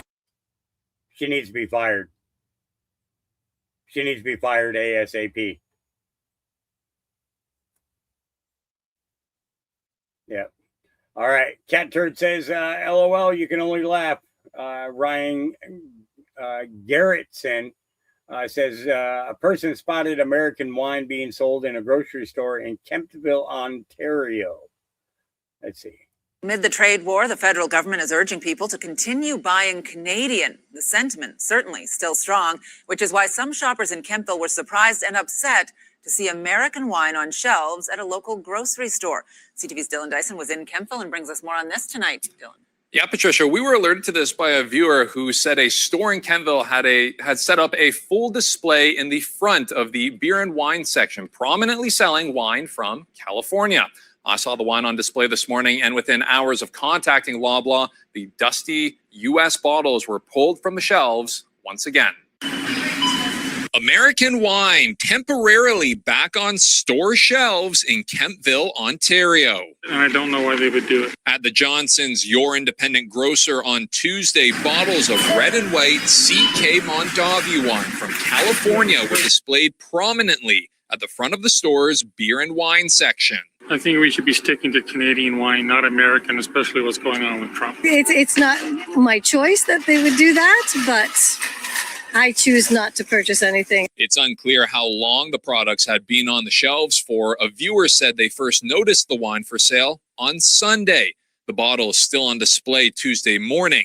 But when CTV News reached out to Loblaw, the parent company of the Your Independent Grocer chain, it said the wine was put on the shelves without the approval of the store owner. And once identified, it was removed immediately. It bothers me they don't sell it at the liquor store. We're trying to, I don't boycott the States, but I'm not trying to buy anything from the States purposely. But it bothers me. I wouldn't buy it. Ontario implemented a province-wide ban on U.S. booze back in March 2025, with no American alcohol available for sale by the LCBO to retail or wholesale customers. Responding to the appearance of the American wine, the Office of Ontario's Finance Minister saying, "We have been clear, U.S. alcohol will remain off shelves. We expect all retailers, including this grocer, to follow the rules." The incident reigniting shoppers' patriotism amid trade tensions with Donald Trump and the United States. I have my app with the little beaver on it to buy Canadian, and I check everything now before I buy it. So everything that I can buy Canadian, I do. After visiting the Kemptville location, we also checked 2 other Loblaw-owned grocery stores in Ottawa's South End and did not find any American wine for sale. Patricia. Maybe a glass of Canadian wine after work tonight. Dylan, thanks so much for this. Sounds good. CTV's Dylan Dyson. Really too bad that The news is bullshit everywhere. One more thing not happening. Yeah. Polygamous sect leader gets 24 years in prison for child abuse after girl is found in trailer. Yeah. Let's see. A polygamous sect leader already serving a 50-year federal sentence for orchestrating sex involving children was given another 24 years in prison Tuesday on separate state convictions for child abuse for hauling girls in an unventilated trailer in Arizona.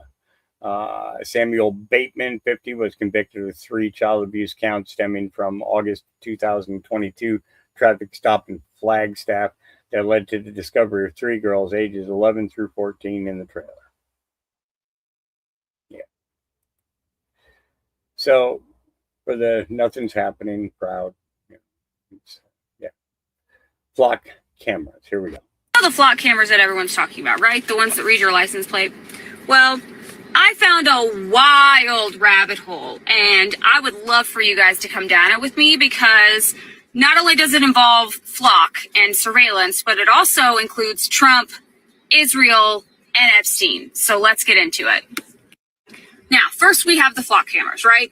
They're a problem because they automatically scan your license plate, right? It doesn't matter if you committed a crime, you could still get flagged, and then your life could potentially be in danger.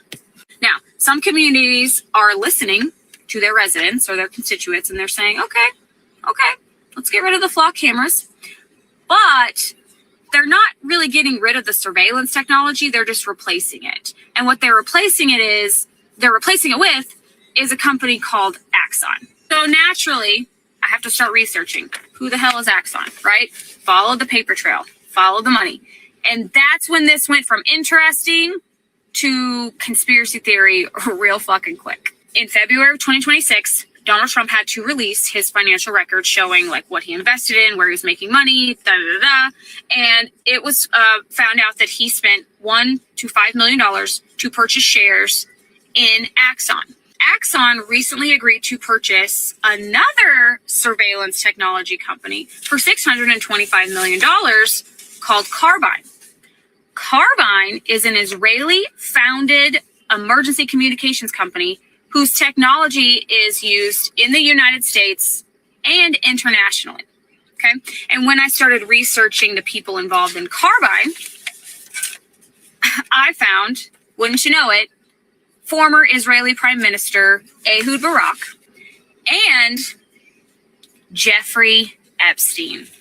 Jeffrey Epstein and Ehud Barak were 2 of the first investors in this company called Carbine that was just recently acquired by Axon that Donald Trump invested $1 to $5 million in earlier this year, that is also replacing the flock cameras that are going up in a bunch of towns. So what does that mean? What are you implying, young lady? Are you implying that President Trump is paying for the surveillance that is going to take over? I mean, because I seem to remember a conversation Donald Trump was having with somebody, and basically he doesn't handle his stock portfolio at all since becoming president. There is a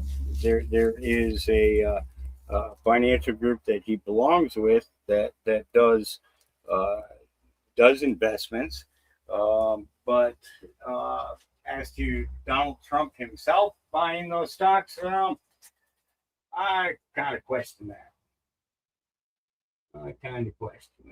So yeah, I'm walking around in my kitchen right now. I'm sorry.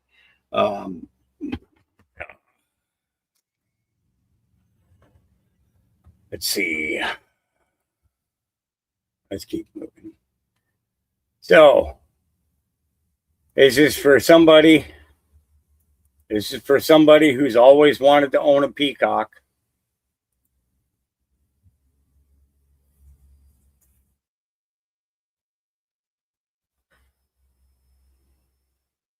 Some people are very mean.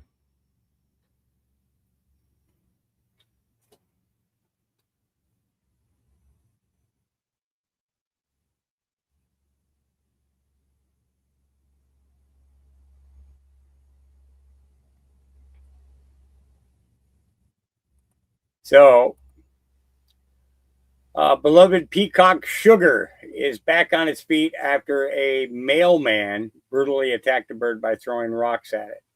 Sugar is an all-white peacock that is adored by the residents of Pasadena, California. Last week, a postal worker was caught on video attacking the bird, throwing rocks at it multiple times. Pasadena Humane rescued the injured bird and said, "We're happy to share that he continues to recover and is doing well. His prognosis is good, and he has been mobile, responsive, and eating and drinking normally. Our team will continue to monitor him closely as he heals." The U.S. Postal Service released a statement saying it is investigating the situation, then that they take allegations of inappropriate conduct seriously and will take appropriate action as warranted, consistent with the Postal Service policies. Yeah. So a lot of people who are not who most a lot of people are not who most people think they are. Stay buckled. Concerned citizen put this out, and I want you to hear this. To the goddess sound. Oh lordy. To the what? To the goddess sound. Oh To the who? lordy. To the goddess sound. Oh. To the god Azel. Lordy. To the goddess sound. Oh lordy.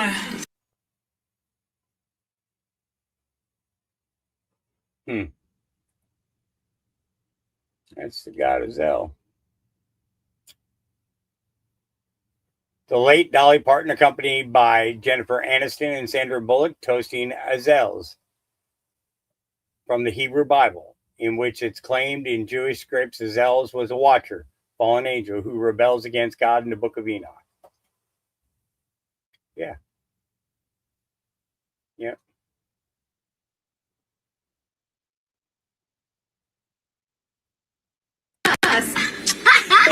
What are we doing here? Oh, I know, you're so cute. Wait, we're living in We were going to yes, you. Wait, take your tequila. Sandra, split this one. Are we really? Yes. I don't know if I can. Come on, we got work to do. I can't. One sip. I'll take a sip. Come on, Dolly. Is that one mine? Yeah. She's like, it's the one you like. I feel like catching Lee and Hoda. To women that I love and admire. Aw. All right, there you go. There we go. Cheers. Cheers. To the goddess sound. Oh lordy. So that's really tequila. It is tequila. You got yourself into this, girl. Oh, and that is too. That's delicious. So that's the way you like it, Mama. Yeah. Yeah. And that's not all. But interesting enough, she popped up. So Dolly Parton passed away today. But interesting enough, she popped up on my timeline speaking about how she would never sacrifice her soul. So I just wanted to share that clip. I hope you like it. I just feel like that God has blessed me, with my talent. And for me to, I grew up hearing that Jesus loved me, singing, yes, Jesus loves me. And I know he does. And I always felt like he did. So that was always just extra support to me. And I was not willing and still am not willing to sacrifice my soul for anything. So I just really I don't think you have to be a religious fanatic. I think God wants us to be who we are. And he talks about the abundant life. So I never felt guilty about, if I was doing good, as long as I was willing to share it and all that. But I thank God for everything. So I never claim it for myself. Everything good that happens to me, I feel like it comes from my faith and God answering the prayers that I pray. Yeah. Yeah. And there's more. There's more to this. I got a long one to read for you here soon. When I get down to Sir Oliver and his post. So massive laundry money allegations have emerged for the seditious six Act Blue, a Democrat funding raising platform, has allegedly received over $16 billion since 2004, with a portion of these funds potentially stemming from illegal activities. The allegations specifically name 6 lawmakers: Mark Kelly, Alyssa Slotnick, Jason Crow, Chris Deluzio, Chrissy Houlihan, and Maggie Goodlander as recipients of funds tied to these alleged schemes. According to Cushman's analysis of FEC data, approximately $3 million was contributed across more than 95,000 separate donations via individuals referred to as Smurfs, a term for individuals making numerous small contributions to evade scrutiny. It is suggested that the identities of these Smurfs may have been hijacked without their awareness. Following the surfacing of these claims, several senior members of Act Blue reportedly resigned, and multiple federal investigations had been initiated in 2025. According to Jason Rowe, this activity constitutes fraud, money laundering, and the funneling of money from outside the U.S. Act Blue Democratic fundraising platform allegedly enabled widespread money laundering. Several senior members resigned in 2025. Mark Kelly, Alyssa, so on and so forth. I already read their names. These are lawmakers, the seditious 6, recipients of funds linked to alleged Smurf donations. Bob Cushman investigation reporter, citizen journalist, conducted FEC data analysis, forwarded evidence to authorities. Charlie Lee Duff and James O'Keefe, journalists, conducted interviews highlighting a lack of awareness among alleged identity theft victims. According to Jason Rowe, as a result of recent campaign finance issues, Republicans are now reporting outraising Democrats for the first time in a decade. Act Blue alleged receipts since 2004 through 2025, $16 billion. Bob Cushman stated he is providing evidence to the appropriate authorities for further investigation. So, yeah, there's a lot there. And then this guy, Abdul El Sayed, cites Quran to shut down concerns about jihadists. Michigan State candidate Abdul El Sayed is quoting the Quran to attack Americans who are raising alarms about jihadists and the rapid Islamic demographic shift. There's a verse in the Quran that says, "Do not let another people's hatred for you stop you from doing justice." It opposes any ban on Sharia law. Their goal is clear: keep Christians out of power and clear the path for Sharia once enough Muslims are elected. Michigan voters are watching. This is not assimilation. This is an agenda. Thought about what I would say here today. And there's a verse in the Quran that says, "Do not let another people's hatred for you stop you from doing justice." If that is not the greatest call to unity, I don't know what is. Because the thing about justice is that justice gets peace, and peace begets prosperity. Prosperity begets opportunity and friendship and love. So even when there is hate, the best answer is justice. So all of us here are united around the idea that we deserve a kind of justice in this country where you don't have to worry about what I would say here today. And there's a verse in the Quran. Yeah. It says, "Do not let another people's hatred for you stop you from doing justice." Well, thank you, because you want to know what? You're gonna make Americans live by that, and guess what? It's gonna come back to bite you in the ass, Mr. Saeed, Al Saeed, whatever the fuck your name is, and I ain't got to get your name right, because as far as I'm concerned, you're just a Islamic piece of crap, and I'm not required to. Basically, I'm an American. Your fucking opinion don't matter. It doesn't. You need to get sent back to your own country. All right. Bonus points. Dolly died at 80 years old. Q drop 80, November 5th, 2017, 12:44 a.m. Eastern daylight time. We need to get organized. Things need to be solved to understand what it is about to happen.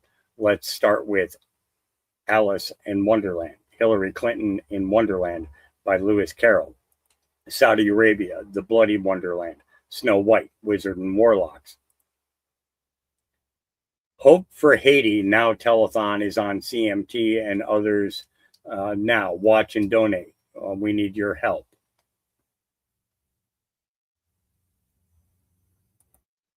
Oh, there's a second one. Sorry. The closest name overlap is the 2010 Hope for the Haiti Now telethon, organized by George Clooney and Wyclef Jean after the earthquake. That event raised about $66 million. A portion of the funds, including a $5 million allocation, went to the Clinton Bush Haiti Fund, which Bill Clinton co-founded with George W. Bush at President Obama's request. The Clinton Bush Haiti Fund later transferred the some remaining assets to the Clinton Foundation when it wound down. The telethon itself was a separate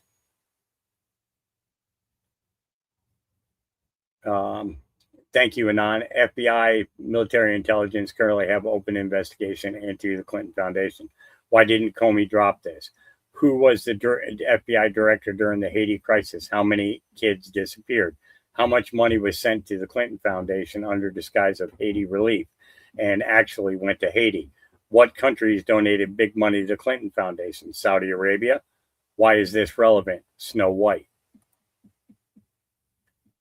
So Dolly Parton famously joked in an interview with Vanity Fair that she identifies most with Snow White because she slept with the 7 dwarves and got away with it. A Smoky Mountain Christmas, yeah. Interesting. More and more things are going to be coming out about Dolly. Just letting everybody know that now. So be prepared. A couple of clips from Glenn Beck. CIA director, ours, is in Russia. Rumors are saying Putin is going to test NATO resolve, all the way to speculation that is crazy. He's going to strike England, all the way to this is maybe the U.S. telling them about the Iranian sanctions, saying we're serious about them. Can you tell me why our CIA director flew in the middle of the night to meet with the Russians? Well, none of the above. He's there on, very sort of semi-routine. I hate to disappoint people. We would like to see the war with Ukraine end. That's a war would have never started, Glenn, if I were president. That's one of the negatives of not having it done that way. I think this way has actually turned out to be bigger in many ways. But you wouldn't have had the war with Ukraine, and you wouldn't have had 25 million people coming into our country like they did. Just come in like we were a bunch of fools. It was so sad. But they, 20, and I think the number's higher than 25, frankly. But they came in from prisons, and they were drug dealers, and they were murderers, and everything else, and they poured into our country. You wouldn't have had that. But you would not have had the war in Ukraine. John Ratcliffe is a fantastic guy. He's the head of the CIA, and he is not in there for any of the things that you said. Now, something may come out, out of it. We're working very hard to get that war ended. And frankly, they both want to see it ended. Yeah. And then let's get the next one. I don't think he's dead. He was very seriously wounded. The left side of his body, the arm, the leg, the whole thing. He was very seriously wounded, but I don't think he's dead. And if he is, they're putting on a pretty good show because they talk about, going back to talk to him all the time, to get a final blessing on things. But, you make a deal with them. It's like, it's not the most honorable group. I will tell you that. And, we have the Strait open. We took out 22 boats last night. We have people coming in. The blockade, our Navy has been unbelievable. Our military has been unbelievable, the combination. And our financial strength, we built it up so much like you wouldn't believe in a year and a half. Our financial strength is unbelievable.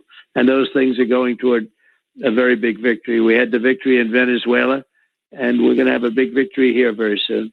I don't think he's dead. He's talking about the Iranian leader, Mujtaba Khomeini. Yeah. And then we got this. A chaotic moment captured inside a school bus. A parent climbing into a Calaveras Unified School Bus window after deputies say they hit the door, breaking the glass, eventually confronting the bus driver after what parents tell us was a ride home that quickly escalated. Everybody was screaming and stuff because they were excited to get off the bus. Rambunctious. This 12-year-old on board says the bus had stopped along Highway 49 near Russell Road when he says one student climbed out through a window. And that's when the bus driver was like, sit down, roll up the windows. He says the driver told students they would have to wait for law enforcement before getting off. Parents tell KCRA students remained on the stop bus for about an hour as more parents began arriving. And you're going to hand me my child when he calls me and he's scared. You know, like I said, second time he's ever ridden the bus. His mother, Nicole Wellington, getting a call from her son about what was unfolding and immediately drove to the scene. I went right to the door and I was like, dude, open the door, let me have my kid. And he's like, I'm not doing that. Then I gave my child permission to now hop out the window. But I was there. Parents think that they can just take matters into their own hands like that. But a mother who had 2 children on the same bus said she made a different call. I told my kids, stay seated and just wait it out, because there was not just one child they had to think of.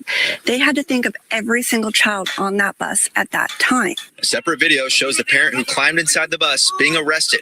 Deputies say the parent was arrested on vandalism charges. I do feel that maybe that bus driver, especially when he's driving, should not have to deal with all those kids by himself. I think parents are now sending their children to school to be parented instead of parenting their children at home. And that is a concern. In Calaveras County, Benson Cortez, KCRA 3 News.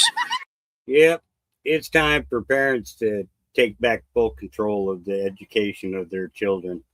I agree with that 100%.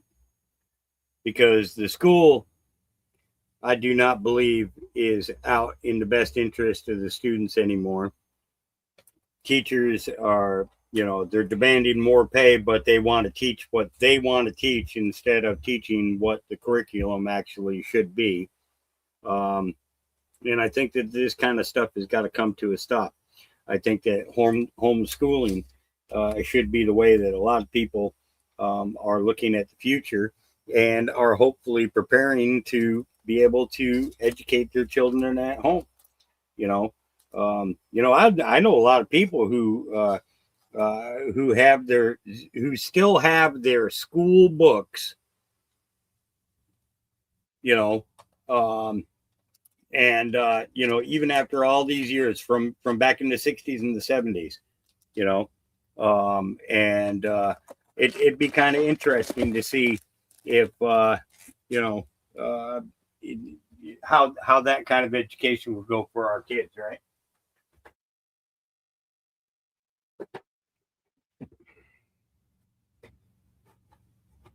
I'll be right with you. Give me a second.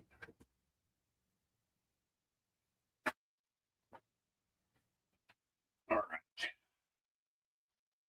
Where was we? Okay.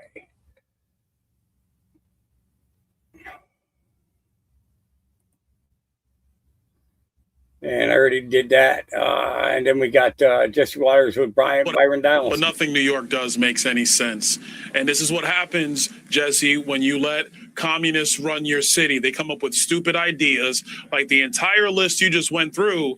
And when people bring them the facts on how dumb their ideas are, they double down and triple down. They do not go back and reflect and say, yeah, you know what? That's unworkable. That doesn't make much sense. Maybe we should stop that. They keep going. But nothing New York does makes any sense. And this is what happens, Jesse, when you let communists run your city. Yeah.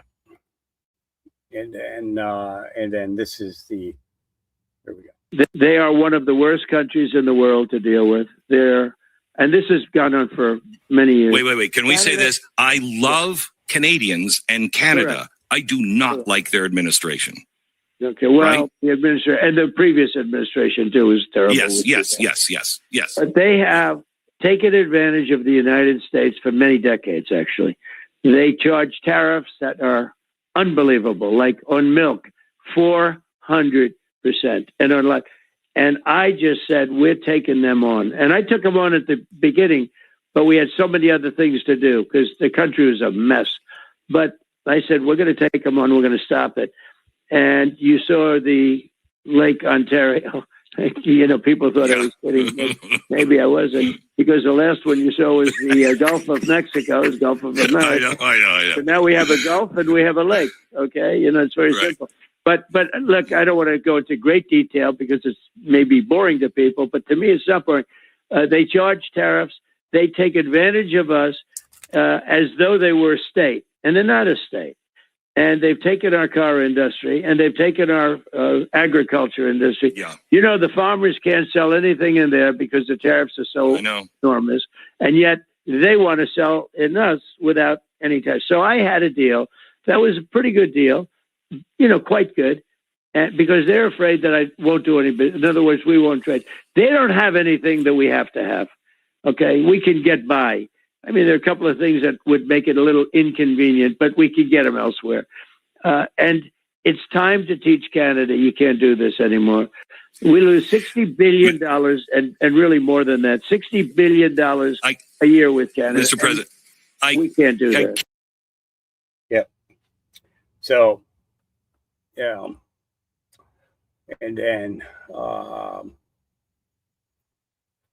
see, how about Roger Clemens not being in the National Baseball Hall of Fame and Museum in Cooperstown, New York, all because a bunch of jealous people with far less talent voted that he shouldn't be there. He was also not convicted or admitted to taking drugs. Roger is easily one of the few greatest pitchers of all time, winning 354 games, 7 Cy Young Awards, a record by 3, and played in 3 World Series, winning 2. He was 3rd in most strikeouts. The commissioner told me he was going to approve Pete Rose, but he waited long enough until Pete died. No wonder baseball is in trouble. Yeah, President Donald J. Trump, he said it. So, and then there's this, you know, Hannah Montana, Disney start, lovable, get your kids to grow up with them, adored by millions, then bam, sexual deprivation, degeneracy, starts wearing devil horns, maybe some blood in their music videos, kids follow the stars. I hope life treats you real kind. And I hope you have home. Yeah. They made many current former enslaved children famous. Hollywood is filled with them. Models. Find the loudest voices. Brainwashed. Who was adopted. Who was born in.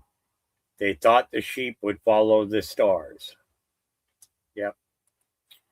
So, yeah. And then there is right here. Good morning, everyone. This morning we arrested Massachusetts State Representative Francisco Paulino, who represents the 16th Essex District, which includes the cities of Lawrence and Methuen, for pandemic unemployment insurance fraud, pandemic loan fraud, and money laundering. He is charged in an 11-count indictment that was unsealed today. A grand jury in Boston also returned an 11-count indictment charging the sitting mayor of Lawrence, Brian DePina, with pandemic loan fraud and money laundering. As many of you know, Mayor DePina was arrested last week on a criminal complaint. He is alleged to have stolen approximately $1.5 million in public taxpayer money he used to fund his mayoral campaign, pay his personal tax liabilities, and pay off personal loans. The date for his arraignment on the indicted charges has yet to be set. According to the Paulino indictment, Mr. Paulino devised a scheme to fraudulently obtain more than $700,000 in federal pandemic-related relief funds. It is alleged that Paulino used some of the money for his own personal use, including real estate expenses, loan payments, and transfers to his campaign account. Other money he flipped around and lent to other individuals at higher interest rates than the pandemic loan rate. basically making more money for himself at the expense of others. Prior to being elected for a seat in the Massachusetts House of Representatives in November of 2021, it is alleged that Paulino ran several businesses, including Madison Tax in Lawrence. Madison Tax provided tax preparation and business planning services to small businesses.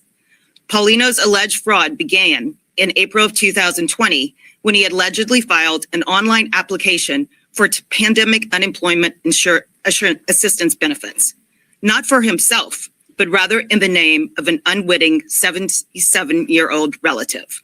The application falsely claimed that the relative had worked for Madison Tax in 2019. Once the unemployment claim was approved, based on the false information Pauline submitted, funds were deposited into an account that Paulino controlled. From April of 2020 until September of 2021, Paulino filed false weekly certifications with the Massachusetts Department of Unemployment Assurance, all in the relative's name. These unemployment benefits that Paulino fraudulently obtained for himself totaled over $44,000. Paulino also allegedly filed fraudulent paperwork with the Small Business Administration in order to obtain economic injury disaster loans, commonly referred to as EIDLs. Some of these applications were for businesses Paulino owned, and others were filed in the name of a business owned by a client of Madison Tax. It is alleged that Paulino used the fraudulently obtained money for his own benefit. First, Paulino allegedly filed an application for an EIDL in which he falsely represented that the revenues of one of his businesses, Jackson Enterprise, were over $426,000 during the time frame of January of 2019 to January of 2020. The problem is that the business wasn't in operation until August of 2020. The SBA approved the loan based on the alleged false information and sent $136,000 to an account controlled by Paulino. It is further alleged that Paulino obtained an EIDL of over $109,000 for Madison Tax in May of 2020 and later requested an increase to the Madison Tax EIDL. In July of 2021, the SBA approved an increase of over $290,000 to Madison Tax's EIDL, and Paulino falsely certified that he would use that $290,000 as working capital for Madison Tax. Instead, it is alleged that he loaned most of that money to other individuals through another of his businesses, Madison Mortgage, charging interest rates significantly higher than the interest rate he was getting for the Madison Tax loan. It is further alleged that Paulino took advantage of one of his tax clients by misrepresenting the terms and conditions for obtaining EIDL loans. As alleged in the indictment, based on applications Paulino filed, the SBA awarded over $345,000 in EIDL loans to his client's business. Paulino then had that client forward $200,000 of those funds to him, which he used to partially fund a $680,000 mortgage for an individual for the purchase of real property. The interest rate Paulino charged on the mortgage loan was higher than the interest rate from the EIDL. In total, it is alleged that Paulino fraudulently obtained over $700,000 in federal benefits that he was not entitled to and used the funds to line his own pockets. The conduct alleged by the Lawrence mayor and the district state representative is appalling. Everyone listening today knows how difficult it was for Americans during the pandemic and how challenging it was for businesses. The money these two individuals allegedly scammed was meant for hardworking Americans and struggling business owners, not for two greedy individuals who lied and stole for their own personal benefit. I think it should be clear now that we are taking fraud seriously in Massachusetts. From SNAP and housing fraud to voter fraud to pandemic relief fraud, we are dialed in and laser focused on rooting out every bit we find. We will continue to hold fraudsters accountable until the stealing stops.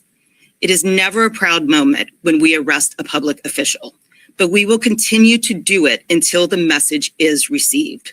No one is above the law and no one gets a pass. Now going to turn things over to FBI.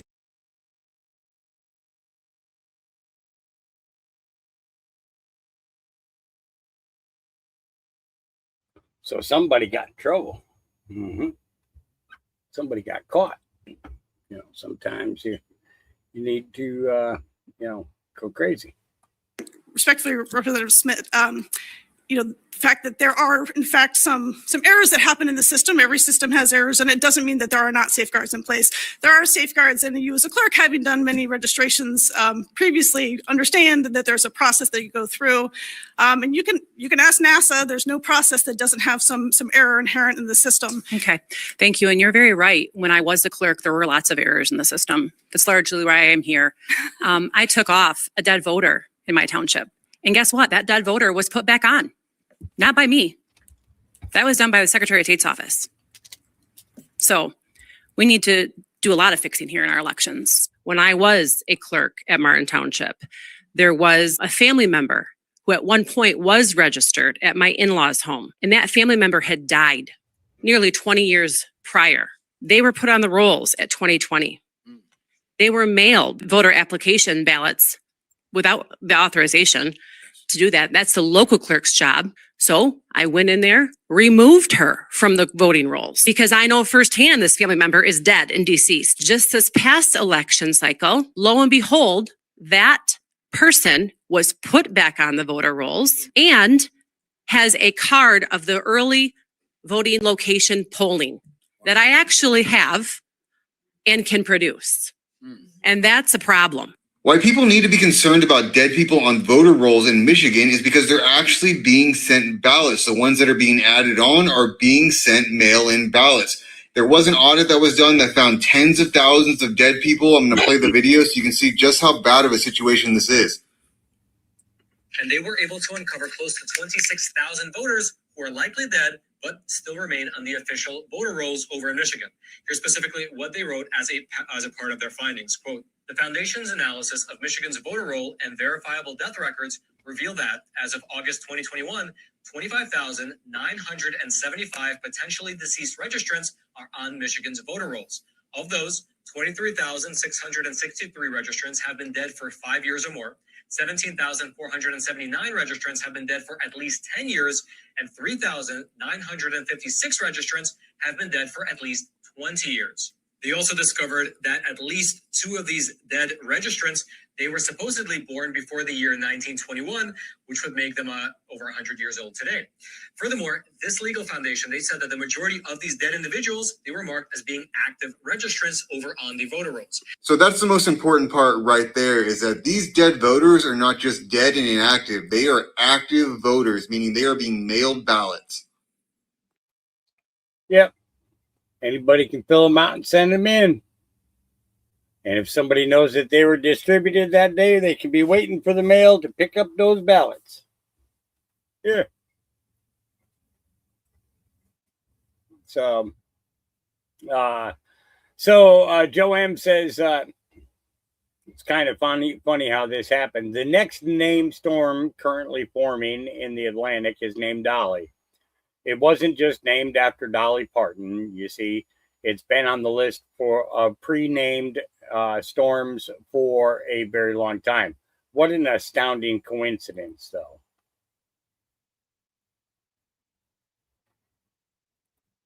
First of all, 96L, look what's happened here.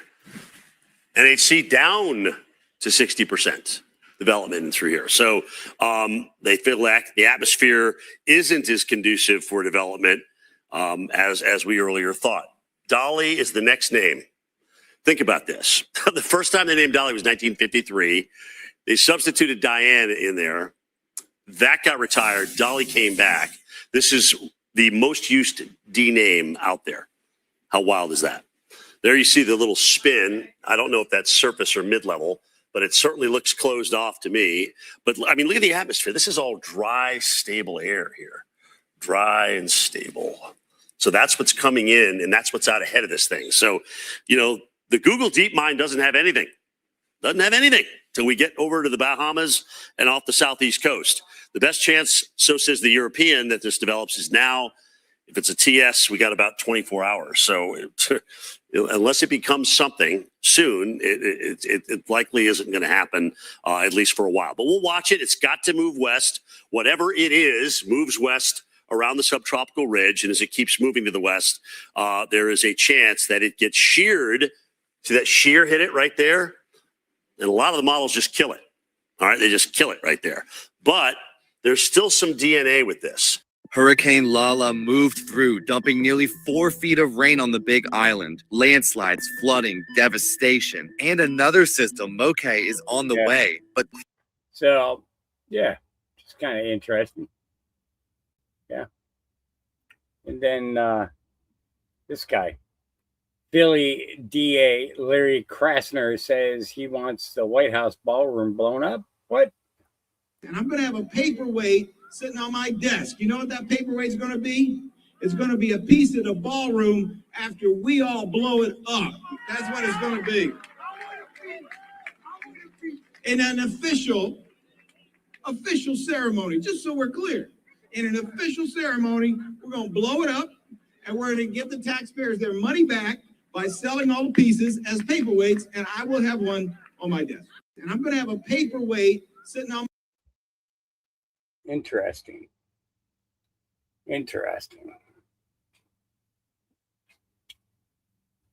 All right.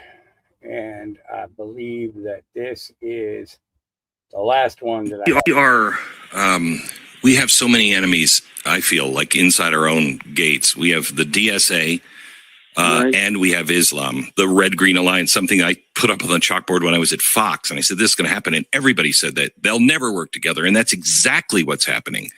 Would you push for or sign a no Sharia law act for America? And when it comes to the Marxists, what advice do you have for the GOP to begin to relate to the people who feel like there is an affordability crisis in America, especially for the youth, and the Marxists are playing on that and exploiting all of that? Yeah. What advice do you have? Yeah, I would say two things. Number one, on Sharia law, I would absolutely say that's not this country. It's no Sharia law. And you do have pockets of it, as you know. I would say no. And you go to London, you go to Paris, it's almost like a second way of life. It's ridiculous. Yeah. And I would absolutely be on your side on that, on a lot of other people's side too. Because, you know, you and I have people that I think we're more based on common sense than we are on ideology. It's all about good politics is all about common sense anyway. But I would absolutely prohibit the Sharia law thing. And it is happening in this country a little bit. And when we see it, we take it out. And you have to take it out. You have one system. We have a great system.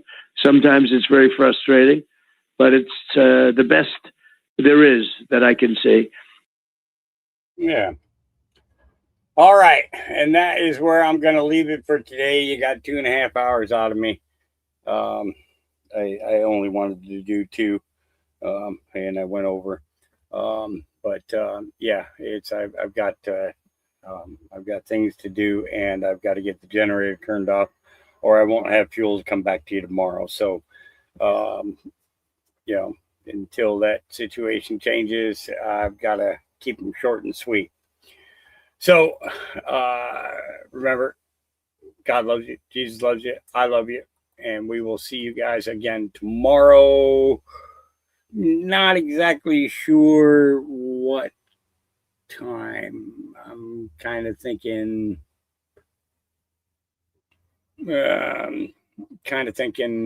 probably around about the same time, between 1, maybe 1:30 at the latest, because I got some things I got to do first thing here. So all right, we will talk to you then. I'll see you at the next rest stop.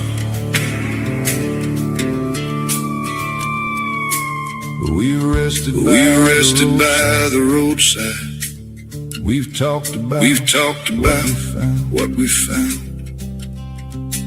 Some things made the picture clear. Some just turned it upside down. With mornings breaking on the highway. And there's more road yet to see. So take your faith, and take your questions. Come and travel on with me. I'll see you at the next rest stop. Somewhere farther down the line. Keep your eyes upon the roadway. Keep your heart upon the signs. Don't let anger be your compass. Don't let fear tell you what's true. Keep your faith and keep on searching. There's more road ahead of you. There'll be voices selling answers. There'll be shadows dressed as light.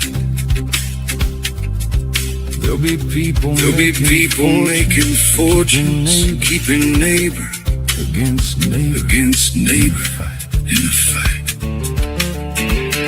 So don't surrender your discernment. Don't let hatred take control. 'Cause you can win a thousand arguments and still somehow lose your soul.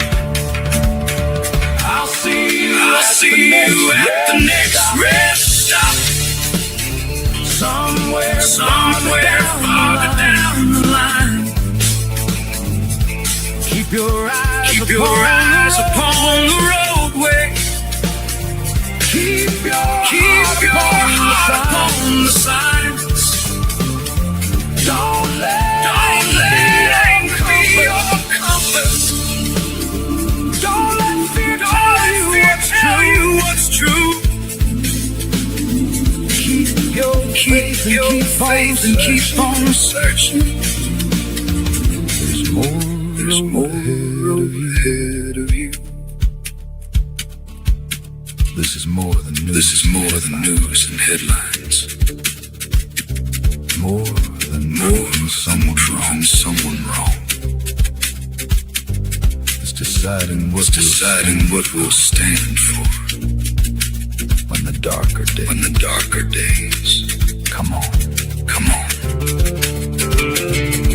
Will we answer lies with wisdom? Will we answer hate with grace? Will we stand for those who need us? When it's easier to turn away. Good and evil share this highway. Sometimes dressed alike at night. So test the fruit before you fall. Ask the Father for his light. Truth don't need us throwing punches. Faith don't need a heart of stone. We're supposed to shine a lantern for the travelers heading home. I'll see you at the next rest stop. Mustard seeds keep traveling. When the night gets dark around you, keep looking for the question bold. Listen humbly. Hold to goodness. Hold to greatness. When the road has made you weary, we'll have another resting place. Someday there'll be one last highway. One last sunset, one last mile. And the road we've traveled faithfully will finally be worthwhile. Until the Father calls us home. We've still got miles to go. So keep your lamp lit, traveler. Keep searching for what's true. And somewhere farther down this road, I'll see you at the next rest stop.